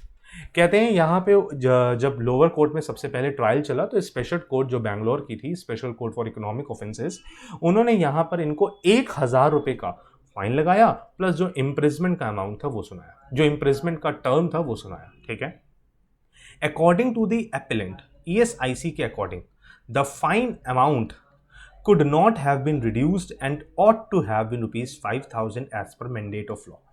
कहते हैं जो special court of economic offences ने decision सुनाया उससे ESIC satisfied नहीं है। ESIC कहती है कि स्पेशल कोर्ट के पास इम्प्रिजमेंट के रिगार्डिंग तो प्रोवाइजो की वजह से पावर है, लेकिन जो कंपनसेशन का अमाउंट 1000 है, ये 1000 नहीं होना चाहिए, मिनिमम 5000 तो होना ही चाहिए क्योंकि लॉ में ऐसा लिखा हुआ है। कहते ठीक है, hence the corporation preferred revision petition before the high court of Karnataka at Bangalore. इसीलिए ESIC कहाँ पहुंच गई? बैंगलोर पहुंच गई हाई कोर्ट में रिट पिटीशन फाइल करने के लिए। But by the impugn judgment and order under appeal dated 9 January 2004 the division bench of high court dismissed criminal revision petition. लेकिन हाई कोर्ट की डिवीजन बेंच ने इस रिवीजन पिटीशन को accept करने से मना कर दिया। उन्होंने बोला कि नहीं, ₹1000 का जो फाइन है वो बिल्कुल ठीक है। Therefore, ESIC कहाँ आ गई? The appellant corporation challenged the above impugned judgment in this appeal। और सुप्रीम कोर्ट कहती है कि नहीं, गलती तो हुई है, अमाउंट को 5000 से 1000 रिड्यूस नहीं किया जा सकता। कहते देखो क्या लिखा है, कहते the question of law deserving adjudication in these appeals arises out of section 85 subsection A clause 1 sub clause B। कहते हैं ऑल्दो अगर आप इसको पढ़ेंगे तो ये ऊपर वाले से एग्जैक्टली मैच नहीं करेगा, क्योंकि मैंने ऊपर आपको वही बोला कि सेक्शन 85 का मैंने वही प्रोविजन आपको पढ़ाया जो इस केस से रिलेटेड था। लेकिन अगर आप ESIC एक्ट में देखेंगे तो प्रॉपर सेक्शन 85 में सबसेक्शन A, उसका क्लॉज 1, उसका सब क्लॉज B, वहां पे इस पर्टिकुलर पॉइंट को लिखा गया। अब जब इसको पढ़ेंगे तो बिल्कुल वही मिलेगा जो ऊपर रेड कलर से हम लोगों ने पढ़ा था। ठीक, कहते the question of law deserving adjudication in these appeals arising out of this particular section of ESIC act. Supreme court कहती है कि जो हमारे सामने लॉ को पढ़ने का जो सबसे बड़ा क्वेश्चन अराइज हुआ है वो इस पर्टिकुलर प्रोविजन के रिगार्डिंग हुआ है। The aforesaid statutory provision prescribe punishment for a particular offence as imprisonment which should not be less than 6 months and convict shall also be liable to fine of ₹5,000। कहते हैं अगर आप उस particular provision को पढ़ें तो उस पर्टिकुलर प्रोविजन में एक पनिशमेंट प्रिस्क्राइब है, वो पनिशमेंट जो है वो 6 महीने से कम की नहीं होगी, वो ₹5000 से कम का फाइन नहीं लगेगा, ऐसा सेक्शन 85 कहता है। The proviso however empowers the court. कहते हैं लेकिन अगर उसी सेक्शन 85 की आप प्रोवाइजो को पढ़ेंगे तो प्रोवाइजो कोर्ट को पावर देता है that it may for any adequate and special reason to be recorded in judgment impose a sentence of imprisonment for a lesser term. हम ऊपर ऑलरेडी पढ़ चुके हैं, सेक्शन 85 के प्रोवाइजो को हम ऑलरेडी पढ़ चुके हैं। प्रोवाइजो कहता है कि भले ही ऐसा लिखा हुआ है कि 6 महीने की मिनिमम जेल, ₹5000 का मिनिमम फाइन, लेकिन प्रोवाइजो में क्लियर कट ये मेंशन किया गया है कि अगर कोर्ट को लगता है तो on justifiable grounds with valid reasons वो इस जेल के टर्म को कम कर सकते हैं। Now the question is to be answered. Supreme court कहती है जो हमारे सामने सवाल आया है उसका आंसर हमको क्या देना है, और वो सवाल क्या है? कहते हैं the question is required to be answered is whether the court has been given judicial discretion only to reduce the sentence of imprisonment for any term lesser than 6 months or whether it has also discretion to levy no fine or a fine of less than ₹5,000। कहते हैं यही मेरा main question of concern है, यही सबसे important question है कि क्या सिर्फ और सिर्फ जेल के टर्म को रिड्यूस करने की पावर दी गई है उस प्रोवाइजो में, या फिर अमाउंट को भी रिड्यूस किया जा सकता है, या ₹5000 के फाइन को जीरो भी किया जा सकता है, या ₹5000 के फाइन को रिड्यूस करके 1000, 2000, 3000, 4000 भी किया जा सकता है, जैसे हमारे केस में उस अमाउंट को रिड्यूस करके 1000 कर दिया गया। कहते हैं in our considered view, supreme court कहती है हमारे व्यू के according the clause shall also be liable to fine in the context of IPC may be capable of being treated as directory and thus conferring on the court a discretion to impose sentence of fine also in addition to imprisonment, although such discretion stands somewhat impaired as per the view taken by this court in the case of Jhunjharu Bhikaji.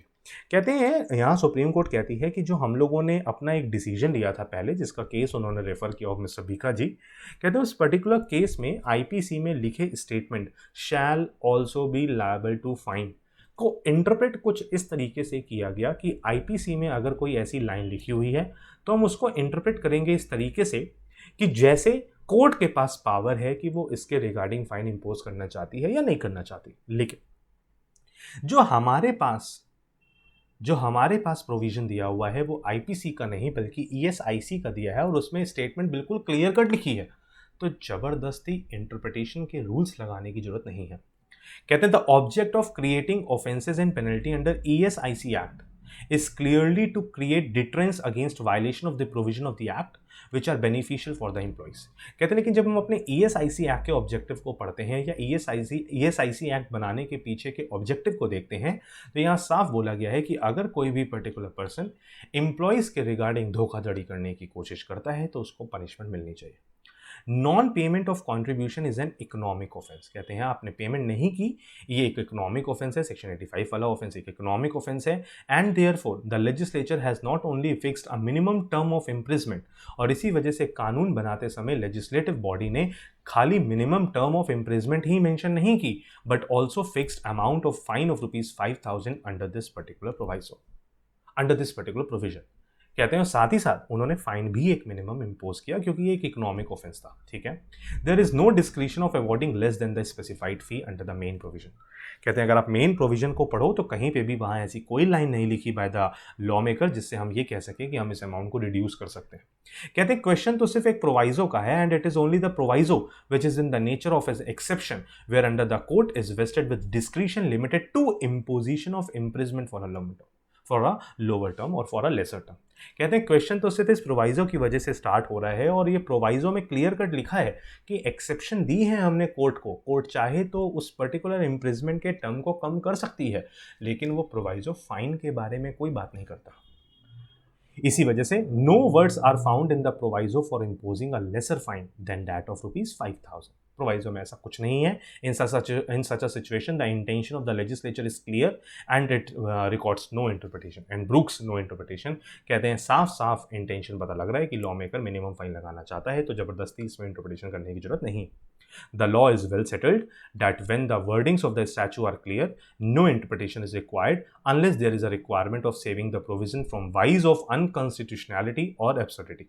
कहते हैं law इस interpretation के regarding बिल्कुल clear है। Law साफ साफ कहता है कि अगर वर्ड क्लियर कट लिखे हैं, उसका मीनिंग क्लियर समझ में आ रहा है, तो आप इंटरप्रिटेशन ना लगाइए। इंटरप्रिटेशन की रूल्स लगाने की जरूरत तब है जब आपके पढ़ने के बाद जो मीनिंग निकल कर आ रहा है वो अनकॉन्स्टिट्यूशनल है या गलत है।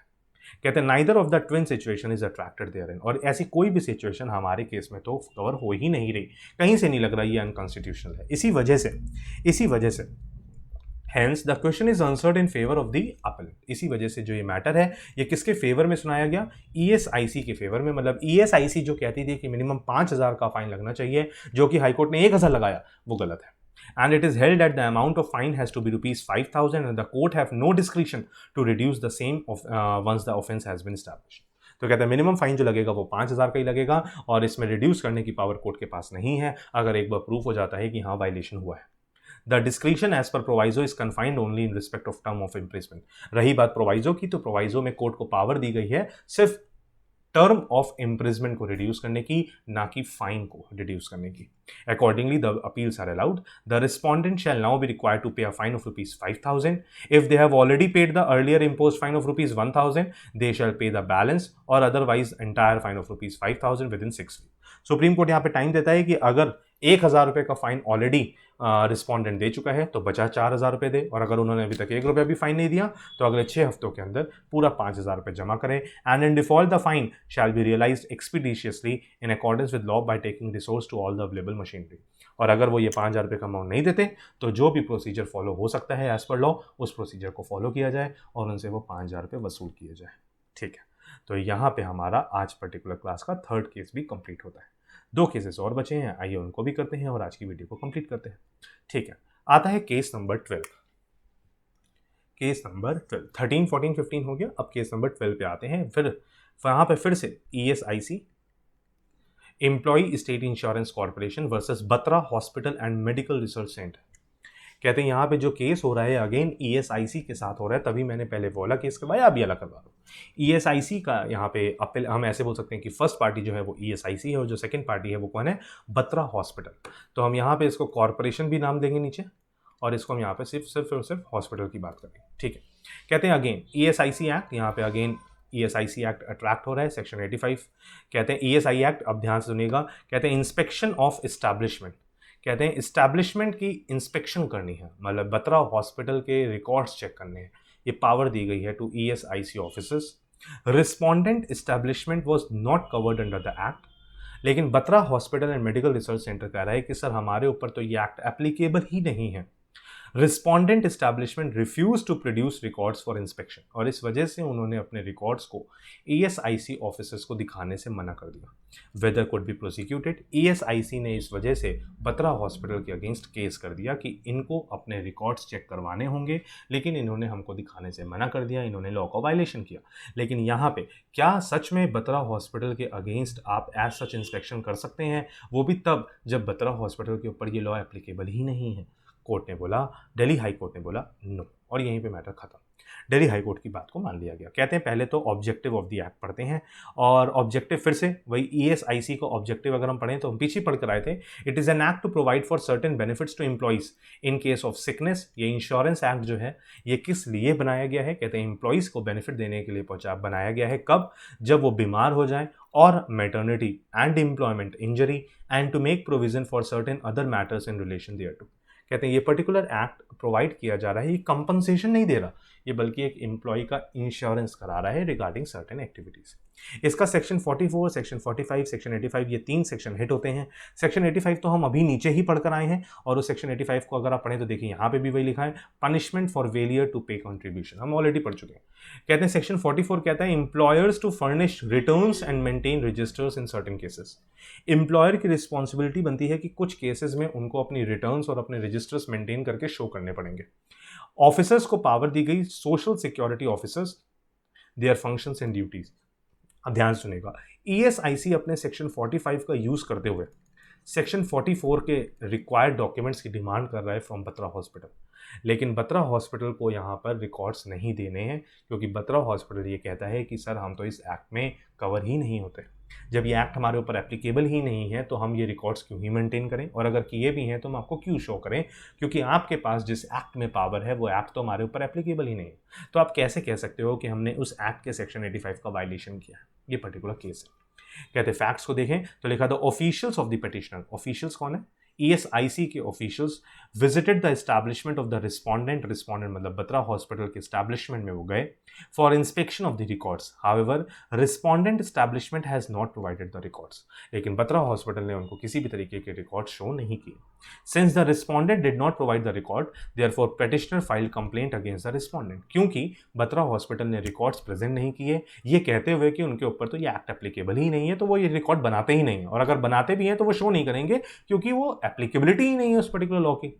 इस वजह से ESIC ने जो Batra hospital and medical research centre है उसके अगेंस्ट केस कर दिया, कंप्लेंट कर दी। The complaint was dismissed and the respondent was discharge. कहते हैं पहली बार में जो कंप्लेंट रजिस्टर हुई थी उसको डिसमिस कर दिया गया और बत्रा हॉस्पिटल को डिस्चार्ज कर दिया गया, लेकिन the order of the trial court is असेल्ड in the present petition. लेकिन ESIC लोअर कोर्ट के उस डिसीजन से सेटिस्फाइड नहीं है, ट्रायल कोर्ट के डिसीजन से सेटिस्फाइड नहीं है। इस वजह से ESIC अब कहाँ पे आ गई है, हाई कोर्ट में आ गई है। हाई कोर्ट भी कहता है बिल्कुल ठीक किया है लोअर ट्रायल कोर्ट ने, ऐसा ही होना चाहिए, क्योंकि जब बत्रा हॉस्पिटल के ऊपर ये पर्टिकुलर लॉ ही एप्लीकेबल नहीं है तो सिचुएशन में उनको ये रिकॉर्ड्स ना ही मेंटेन करने की जरूरत है, और अगर वो मेंटेन कर भी रहे हैं तो आपको प्रेजेंट करने की जरूरत नहीं है। कहते हैं इस पर्टिकुलर केस के रिगार्डिंग जजमेंट देने के लिए सुप्रीम कोर्ट ने एक एग्जिस्टिंग केस का रेफरेंस लेते हुए क्या डिसीजन लिया, देखिए लिखा है the supreme court in Srinivasa rice mill versus ESI corporation in year 2007 while dealing with the identical issue observed as under. Delhi high court यहाँ पे कहती है कि सुप्रीम कोर्ट के एक Srinivasa rice mill versus ESI corporation के एक पर्टिकुलर डिसाइडेड केस लॉ को अगर आप पढ़ें तो उसमें भी बिल्कुल सेम क्वेश्चन रेज हुआ था जो इस पर्टिकुलर केस में रेज हुआ है। इस वजह से हमारा डिसीजन वही रहेगा जो सुप्रीम कोर्ट का था। मतलब मतलब प्रेसिडेंट, हम ऐसे बोलते हैं जो सुप्रीम कोर्ट ने डिसीजन लिया वो लोअर कोर्ट को फॉलो करना होता है, और दिल्ली हाई कोर्ट कहती है हम तो सुप्रीम कोर्ट के बेसिस पे ही ये जजमेंट दे रहे हैं। कहते हैं क्या हुआ था उस श्रीनिवासा राइस मिल केस में, कहते हैं उसके पैरा 17 में लिखा था, admittedly the rice mills are situated within the Narasimhapuram area, the appointed day therefore was 1 August 2000। कहते हैं जो ये राइस मिल है इसकी एक अपॉइंटेड डेट है फ्रॉम 1 अगस्त 2000, मतलब उस दिन से उस पर्टिकुलर राइस मिल पर ये एक्ट एप्लीकेबल हो रहा था। The factories of the appellant were inspected prior to that date, लेकिन श्रीनिवासा राइस मिल की उस पर्टिकुलर फैक्ट्रीज को इंस्पेक्शन किया गया by ESIC officers before that 1 August 2000। मतलब हम ऐसा कहना चाहते हैं कि उस पर्टिकुलर केस में जो राइस मिल थी, ये राइस मिल पे ये लॉ एप्लीकेबल हो रहा था 1 अगस्त 2000 को, मतलब 1 अगस्त 2000 से इस राइस मिल को इस एक्ट के थ्रू जितने भी प्रोविजंस कंप्लायंसेस करने थे उनको करने चाहिए थे।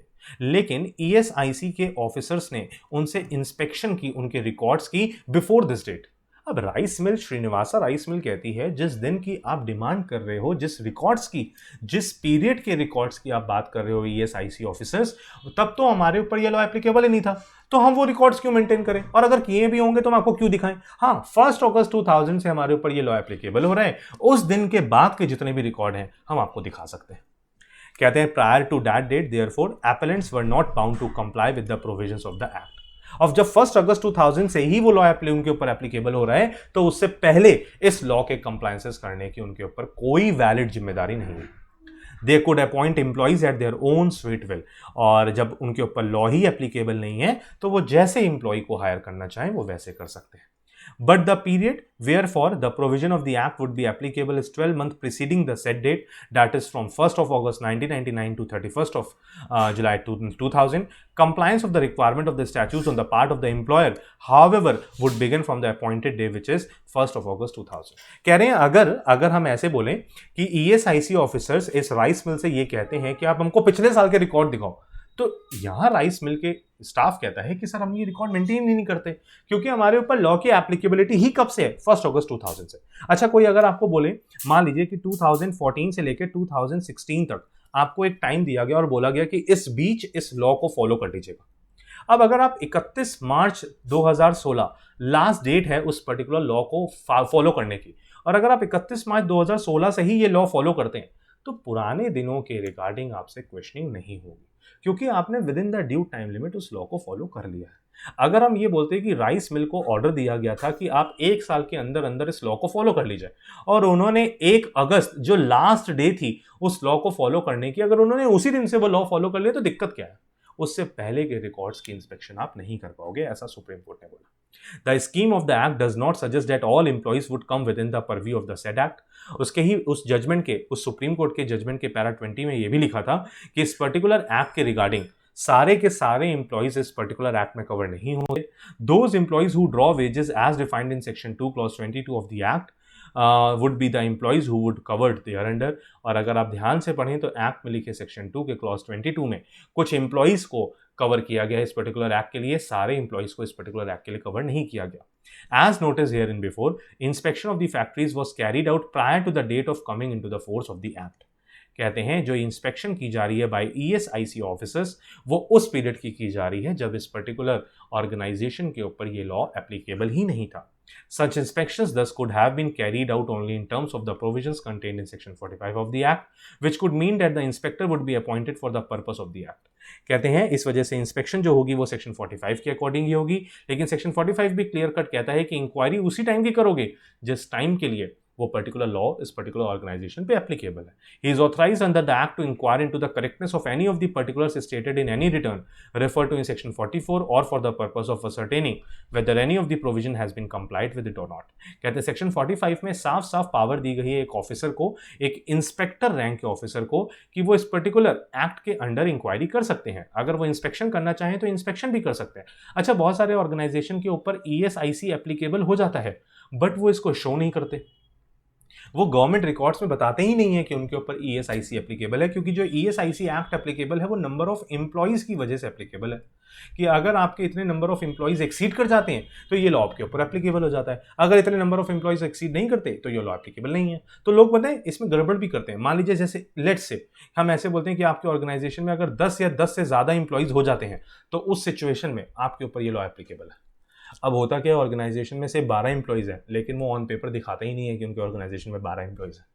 तो सेक्शन 45 में पावर दी गई इंस्पेक्टर की कि अगर आपको लगता है कि एक ऑर्गेनाइजेशन के ऊपर ये लॉ एप्लीकेबल है बट वो शो ही नहीं कर रहा कि ये लॉ उसके ऊपर एप्लीकेबल है, तो आप वहां उस ऑर्गेनाइजेशन की भी इंस्पेक्शन कर सकते हो। मतलब आप ऐसे ऑर्गेनाइजेशन की भी इंस्पेक्शन कर सकते हो जिनके ऊपर शायद अभी ये लॉ एप्लीकेबल नहीं है, बट सिर्फ इस चीज को चेक करने के लिए आप इंस्पेक्शन कर सकते हो कि सच में ये लॉ उनके ऊपर एप्लीकेबल नहीं है या वो बेवकूफ बना रहे। ठीक है, कहते it is therefore evident that any action taken prior to or in furtherance to a report made on an inspection prior to coming into force of the act will be ultra vires. और section 45 subsection 2 का साफ साफ कहता है कि इस law के applicable होने से पहले अगर आप उनके रिकॉर्ड्स की इंस्पेक्शन करना चाहते हो तो वो अलाउड नहीं है, वो गलत है। Once the inspection is held to be illegal, respondent could not have taken any statutory action for the imposition of penalty। और एक बार अगर ये पता लग जाता है कि इंस्पेक्शन करना ही इलीगल था तो फिर ईएसआईसी आपके ऊपर पेनल्टी किस चीज की लगाएगा, पेनल्टी नहीं लग सकती। It is admitted fact that the respondent establishment came under the provision of the said act only with effect from 1st of April 2011। कहते हैं हमारे केस में बत्रा हॉस्पिटल की अगर हम बात करें तो इस पर्टिकुलर जो ये ईएसआईसी एक्ट है ये उनके ऊपर एप्लीकेबल हो रहा है 1 अप्रैल 2011 से, and before said that said establishment was not covered under the said act. और उस दिन से पहले इस पर्टिकुलर लॉ की एप्लीकेबिलिटी उस बत्रा मेडिकल हॉस्पिटल, उस Batra hospital and medical research centre पर नहीं थी। It is not in dispute that the petitioner issued the notice on 26th of December 2007 to the hospital and not to any particular department। कहते हैं ये इस बात में कोई शक नहीं किया जा सकता कि ईएसआईसी ने जो नोटिस इशू की थी इंस्पेक्शन की वो 2007 में की थी, और 2007 में तो इस हॉस्पिटल के ऊपर ये पर्टिकुलर ईएसआईसी एक्ट एप्लीकेबल ही नहीं था। Therefore the respondent is not liable to be prosecuted under the provision of the said act। इसी वजह से हम बत्रा हॉस्पिटल के ऊपर किसी भी तरीके की कोई लायबिलिटी इंपोज नहीं करते। The petitioner itself is not clear whether the respondent hospital is maintaining equipment maintenance department or not, and that the record sought to be produced by the official of the respondent pertain to such department only or with respect to entire hospital. कहते हैं कोई एक particular department के regarding उन्होंने notice serve नहीं की थी, उन्होंने तो पूरे हॉस्पिटल को नोटिस सर्व कर दी। और यहाँ तक कि ईएसआईसी ऑफिसर्स को भी ये नहीं पता कि वो इंस्पेक्शन किस चीज़ की करने आए, पूरे हॉस्पिटल के रिकॉर्ड्स की या उनके सिर्फ एक इक्विपमेंट मेंटेनेंस डिपार्टमेंट के रिकॉर्ड्स की।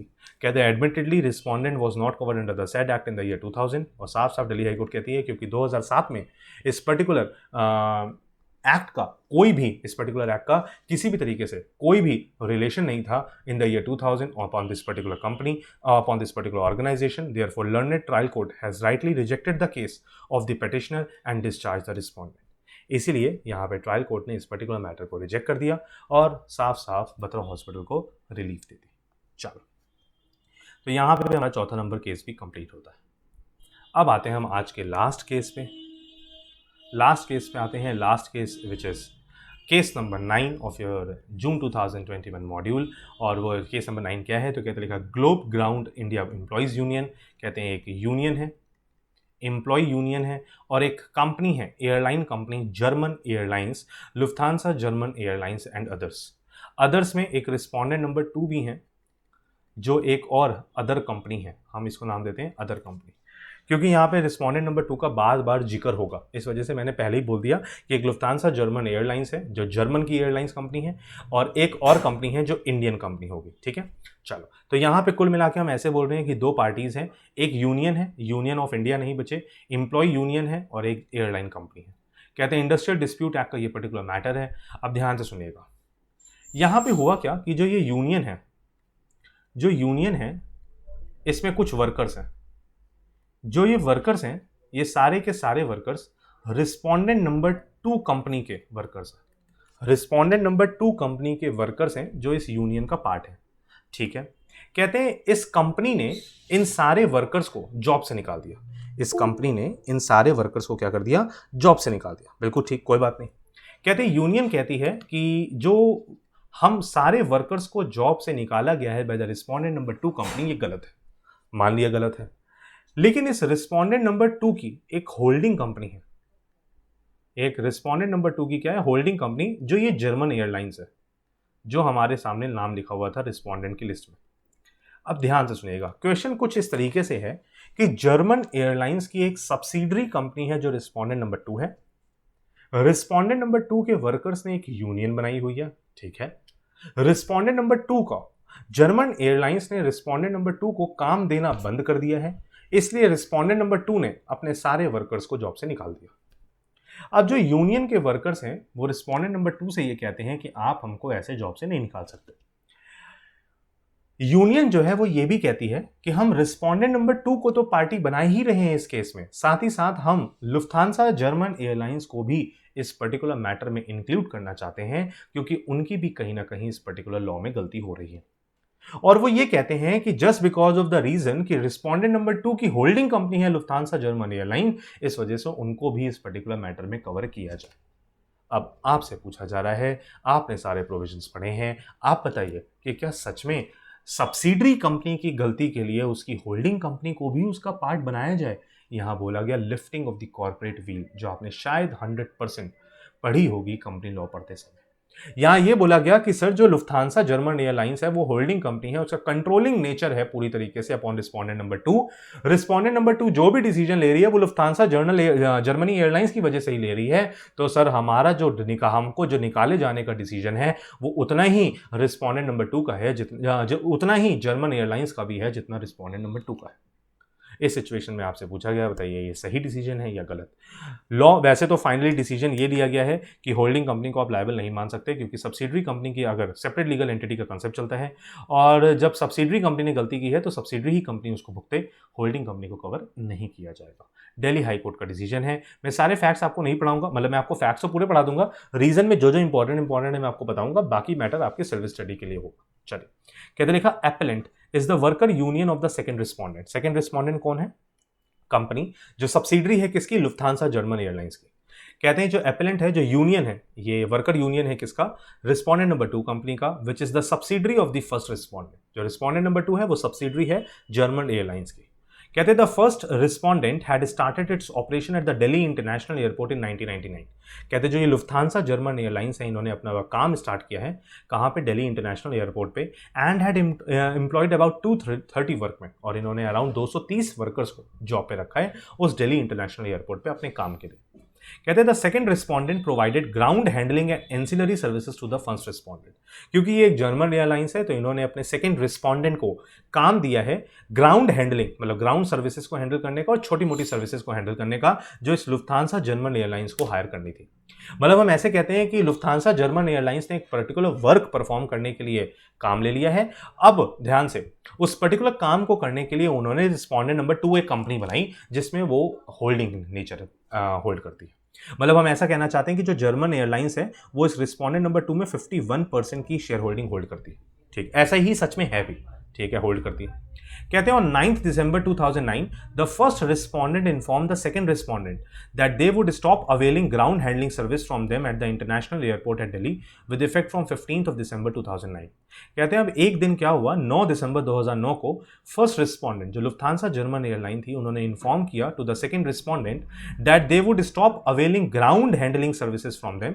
वो यहाँ पे साफ साफ रिस्पोंडेंट नंबर 2 को कहते हैं कि अब हम आपसे किसी भी तरीके की कोई भी ग्राउंड हैंडलिंग सर्विस या एंसिलरी सर्विसेज नहीं लेंगे जो हम आपसे लेते आ रहे थे दिल्ली इंटरनेशनल एयरपोर्ट पे 15 तारीख से। ठीक है, मतलब 9 तारीख को नोटिस आई और बोला एक हफ्ते के बाद से आप वो सर्विसेज देना हमको बंद कर दीजिएगा। कहते हैं द एपेलेंट यूनियन, अब रिस्पोंडेंट नंबर 2 को जैसे ही पता लगा कि लुफ्थांसा जर्मन एयरलाइंस उनसे उनका काम छीन रही है, the appellant union raised an industrial dispute and the central government made the following references to the tribunal to decide whether the action of the management of Messrs Globe Ground India Private Limited New Delhi, ये है respondent number 2। Respondent number 2 को जैसे ही पता लगा कि Lufthansa airlines ने उनसे ground handling services का काम छीन लिया है, उन्होंने ट्रेड इस यूनियन के वर्कर्स को जॉब से निकाल दिया। अब जो वर्कर्स हैं वो इस डिसीजन से सेटिस्फाइड नहीं है और उन्होंने अपील फाइल कर दी है इंडस्ट्रियल डिस्प्यूट में, इंडस्ट्रियल डिस्प्यूट ट्रिब्यूनल में। और इंडस्ट्रियल डिस्प्यूट ट्रिब्यूनल की जो एप्रोप्रिएट गवर्नमेंट थी, उन्होंने यहाँ पे 2 क्वेश्चन रेज किए हैं। क्या? पहली चीज कि क्या जो ये रिस्पोंडेंट नंबर 2 ने जो डिसीजन लिया है, a subsidiary of Lufthansa German Airline, in closing down their establishment on 15 December 2009 and retrenching the services of 106 workers, is justified and legal?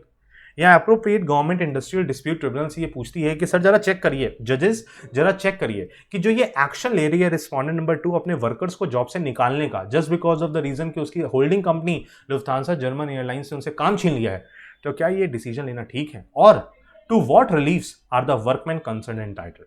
और यहाँ पे जो वर्कर्स को जॉब से निकाल दिया गया है 1 हफ्ते का नोटिस देके, क्या ये ठीक है या नहीं, और अगर ठीक नहीं है तो क्या रिलीफ मिलनी चाहिए? ये 2 क्वेश्चन अप्रोप्रिएट गवर्नमेंट ने इंडस्ट्रियल डिस्प्यूट ट्रिब्यूनल से पूछे, ठीक है। Now it is pertinent that the order of the reference was sent only to the second respondent. और ये बात बहुत यहाँ पॉइंट रखने वाली है कि इस चीज का जो जवाब है वो सिर्फ सेकंड रिस्पोंडेंट से मांगा गया, मतलब रिस्पोंडेंट नंबर 2 को तो इस पर्टिकुलर मैटर में पार्ट ही नहीं बनाया गया। The appellant sought to implead the first respondent, क्योंकि जो ये पर्टिकुलर डिस्प्यूट रेज हुआ due to the expulsion, due to the retrenchment of the workers, जो ट्रेड यूनियन के वर्कर्स थे उनको निकाले जाने की वजह से ये डिस्प्यूट रेज हुआ, और उस पर्टिकुलर डिस्प्यूट में सिर्फ खाली और सिर्फ रिस्पोंडेंट नंबर 2 को पार्टी बनाया गया।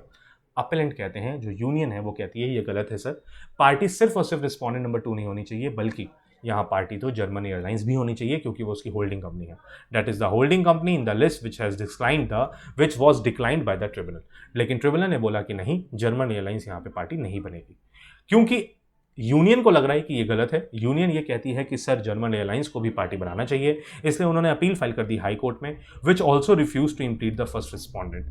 Hence this letter patent appeal. Letter patent appeal का मतलब क्या होता है कि आप सिंगल जज के डिसीजन से अगर सेटिस्फाइड नहीं हो तो सेम कोर्ट में डिवीजन बेंच के पास ये पर्टिकुलर मैटर लेके चले जाओ। लेटर पेटेंट अपील का मतलब होता है कि हम अपर कोर्ट में नहीं जा रहे, बल्कि सेम कोर्ट की अपर बेंच में जा रहे, ठीक है। तो कुल मिला के उम्मीद करता हूं आपको केस समझ में आ गया। अब जरा केस को हम जरा शॉर्ट में अगर समराइज मैनर में बोले तो केस कुछ ऐसे है कि सर एक लुफ्थांसा जर्मन एयरलाइन है, इसकी सब्सिडरी कंपनी है, इसकी एक सब्सिडरी कंपनी है। कौन सी कंपनी है सर? ये ग्लोबल प्राइवेट लिमिटेड। ये है रिस्पोंडेंट नंबर 1, ये है रिस्पोंडेंट नंबर 2, और यूनियन जो है वो ग्लोबल प्राइवेट लिमिटेड का यूनियन है। ये यूनियन है अपेलेंट। अब ध्यान से, लुफ्थांसा जर्मन एयरलाइंस ने कुछ काम दिया हुआ है ग्लोबल प्राइवेट लिमिटेड को, जो काम उसने 15 दिसंबर को वापस ले लिया। ग्लोबल प्राइवेट लिमिटेड ने इसने अपने वर्कर्स को जॉब से निकाल दिया। अब जो वर्कर्स हैं वो अपील फाइल कर रहे हैं कि सर ये निकाला जाना गलत है, और हम सिर्फ इन ग्लोबल प्राइवेट लिमिटेड पे ही ये केस नहीं ठोकते, बल्कि हम तो लुफ्थांसा जर्मन एयरलाइन को भी इस पर्टिकुलर मैटर में इन्वॉल्व करना चाहते हैं। क्यों? क्योंकि Lufthansa German airline holding company है ऑफ ग्लोबल प्राइवेट लिमिटेड, ठीक है। अब पहली चीज को समझिएगा, लुफ्थांसा जर्मन एयरलाइन ने जब सारे फैक्ट्स को कंसीडर किया गया तो पता लगा कि लुफ्थांसा जर्मन एयरलाइन ने ये काम ग्लोबल प्राइवेट लिमिटेड से क्यों वापस ले लिया, क्योंकि उनको ये पता लगा कि ग्लोबल प्राइवेट लिमिटेड ये पर्टिकुलर काम किसी थर्ड कंपनी से करवा रही है, जो कि लुफ्थांसा जर्मन एयरलाइन से बिल्कुल भी रिलेटेड नहीं है। एक थर्ड कंपनी बन गई है। ध्यान से, मैंने आपको बोला था कि लुफ्थांसा जर्मन एयरलाइन का सिर्फ 51% शेयर है इस ग्लोबल प्राइवेट लिमिटेड में, 49% शेयर किसी दूसरी कंपनी का है, और जिस दूसरी कंपनी का शेयर 49% है, उसी कंपनी की एक सब्सिडरी कंपनी से ग्लोबल प्राइवेट लिमिटेड अपना काम करवा रही है। जैसे ही लुफ्थांसा जर्मन एयरलाइन को इसके बारे में पता लगा, उन्होंने बोला कि हम इसके साथ काम नहीं कर सकते, हम ग्लोबल प्राइवेट लिमिटेड के साथ काम करेंगे ही नहीं। इस वजह से उन्होंने उनसे काम छीन लिया। तो कुल मिला के Lufthansa German airline 51% share hold करती है इन ग्लोबल प्राइवेट लिमिटेड। उसके साथ ही साथ एक 49% होल्ड करने वाली दूसरी कंपनी भी है, जो भी जर्मनी की है, वो भी होल्ड करती है ग्लोबल में 49%। लेकिन उनको ये पता, लुफ्थांसा जर्मन एयरलाइन को ये पता लगता है बाद में इन द ईयर 2009 कि ग्लोबल प्राइवेट लिमिटेड तो किसी थर्ड कंपनी से काम करवा रही है। ये तो गलत है। कहते हैं आइए देखते हैं अब क्या हुआ। वैसे तो यहाँ पे डिसीजन यही आया डिवीजन बेंच का कि होल्डिंग कंपनी को आप पार्ट नहीं बना सकते। मैं सारे रीजन तो नहीं पढ़ाऊंगा क्योंकि कुछ बहुत इजी हैं, बट मेजर जरूर बता दूंगा। तभी जो लिखा, it is apparent from the impugned order passed by the single जज that the appellant union had predicted and defended their assertion for implement of the first respondent on the dictum that the holding company is a necessary party. कहते हैं लिखा, it is apparent from the impugned order, highlight करिएगा। कहते हैं बिल्कुल clear cut पता लगता है जो सिंगल जज ने डिसीजन लिया है, दैट एपेलेंट यूनियन, जो यूनियन है, it had predicted and defended their assertion for implement of the first respondent on the dictum that the holding company is a necessary party. कहते साफ पता लगता है कि जो यूनियन है वो सिर्फ इतनी सी बात चाहती है लर्नड सिंगल जज से कि सर लुफ्थांसा जर्मन एयरलाइन को भी हमारे मैटर का पार्ट बनाया जाए, इंडस्ट्रियल ट्रिब्यूनल को ऑर्डर दिया जाए कि लुफ्थांसा जर्मन एयरलाइन को भी हमारे इस पर्टिकुलर मैटर की पार्टी बनाया जाए। On the said aspect, we agree with the single judge that the holding company would not, because of the fact that is a holding company, be a necessary or proper party to the litigation between the subsidiary company and its employee. और यहां पे division bench साफ साफ कहती है, good best answer, कहती है साफ साफ कहती है कि सर हम बिल्कुल सिंगल लर्नड जज के डिसीजन से सेटिस्फाइड हैं। होल्डिंग कंपनी को सिर्फ इस वजह से पार्टी नहीं बनाया जा सकता क्योंकि वो सब्सिडरी कंपनी की होल्डिंग कंपनी है। जब उससे रिलेटेड कोई मैटर ही नहीं है तो जबरदस्ती हम किसी दूसरी एंटिटी को just because of the reason कि वो पहली कंपनी की होल्डिंग कंपनी है इस वजह से पार्टी बना ले, ये गलत होगा। कहते हैं if the aforesaid principle is not accepted, कहते हैं अगर हम इस सिंगल लर्नड जज के डिसीजन को ना एक्सेप्ट करें then in every litigation against a subsidiary or holding company and its worker the holding or the subsidiary company as the case may be would be impleaded and made a party. कहते हैं अगर हम इस decision को reverse कर देंगे ना तो सब गड़बड़ हो जाएगी, सारे कंसेप्ट बिगड़ जाएंगे, क्योंकि जब भी फिर अगली बार से होल्डिंग कंपनी पे केस होगा तो उसकी सब्सिडरी कंपनी को भी पार्टी बनाया जाएगा, और अगर सब्सिडरी कंपनी पे केस होगा तो उसकी होल्डिंग कंपनी को भी पार्टी बनाया जाएगा, फिर तो सेपरेट लीगल एंटिटी का कंसेप्ट ही बेकार हो जाएगा। इस वजह से this as a general rule or universal proposition would be unacceptable and legally untenable. इसीलिए बोला गया कि इस पर्टिकुलर डिसीजन को रिवर्स करने का मतलब सब कुछ प्रैक्टिकली गलत कर देना होगा, ये गलत बात है, हम इसको एक्सेप्ट नहीं कर सकते। कहते लिखा the second issue which arises for consideration is whether in the facts of the present case the holding company that is the first respondent can and should be impleaded as a necessary or proper party to the industrial dispute which is pending before the industrial tribunal. कहते चलो ये बात तो हम मान लेते हैं कि just because of the reason की सब्सिडरी कंपनी ने गड़बड़ की तो हम होल्डिंग कंपनी को पार्टी नहीं बना सकते, लेकिन जरा चेक तो कर लो कि सच में होल्डिंग कंपनी की कहीं कोई इन्वॉल्वमेंट तो नहीं है, कहीं पता लगे सच में यूनियन ये प्रूव कर दे कि सर एपेलेंट कि सर ये जो होल्डिंग कंपनी है इसमें भी कहीं इसकी भी कहीं ना कहीं इन्वॉल्वमेंट थी। अगर फिर भी हम उसको लेफ्ट अपार्ट कर दें, सेट अपार्ट कर दें तो गलत होगा। मतलब हमको बस ये चेक करना है कि कहीं होल्डिंग कंपनी की यहाँ पे कोई मिली भगत तो नहीं है, बस ये देखना। अगर मिली भगत नहीं है तो फिर तो कोई दिक्कत नहीं है, अगर है तो फिर पार्टी बनाया जाएगा। लेकिन इस वजह से पार्टी नहीं बनाया जा रहा क्योंकि सब्सिडरी कंपनी की होल्डिंग कंपनी, इस बात को ध्यान रखिए। कहते the first respondent would not be a necessary party for obvious reason. यहाँ पे दिल्ली हाईकोर्ट की डिवीजन बेंच कहती है ऐसे बहुत सारे रीजन है हमारे पास जिसकी वजह से हम ये कह सकते हैं कि जो लुफ्थांसा जर्मन एयरलाइंस है उसको हम पार्टी नहीं बना सकते। कहते क्या क्या रीजन है? कहते the appellant union does not claim that the employees of the union on behalf of the claim is raised were the employees or should be treated as employees of the first respondent. कहते पहली बात तो union खुद ये clear करता है कि वो लुफ्थांसा जर्मन एयरलाइंस का एम्प्लॉय है ही नहीं। वो साफ बोलते हैं कि हम लुफ्थांसा जर्मन एयरलाइन की subsidiary company global private limited के एम्प्लॉई हैं, ना कि लुफ्थांसा जर्मन एयरलाइंस के। पहली चीज तो वो खुद एक्सेप्ट कर रहे हैं, ठीक है। कहते हैं piercing of the corporate veil regarding employment of the retrenched employees of the second respondent has not been pleaded or expounded.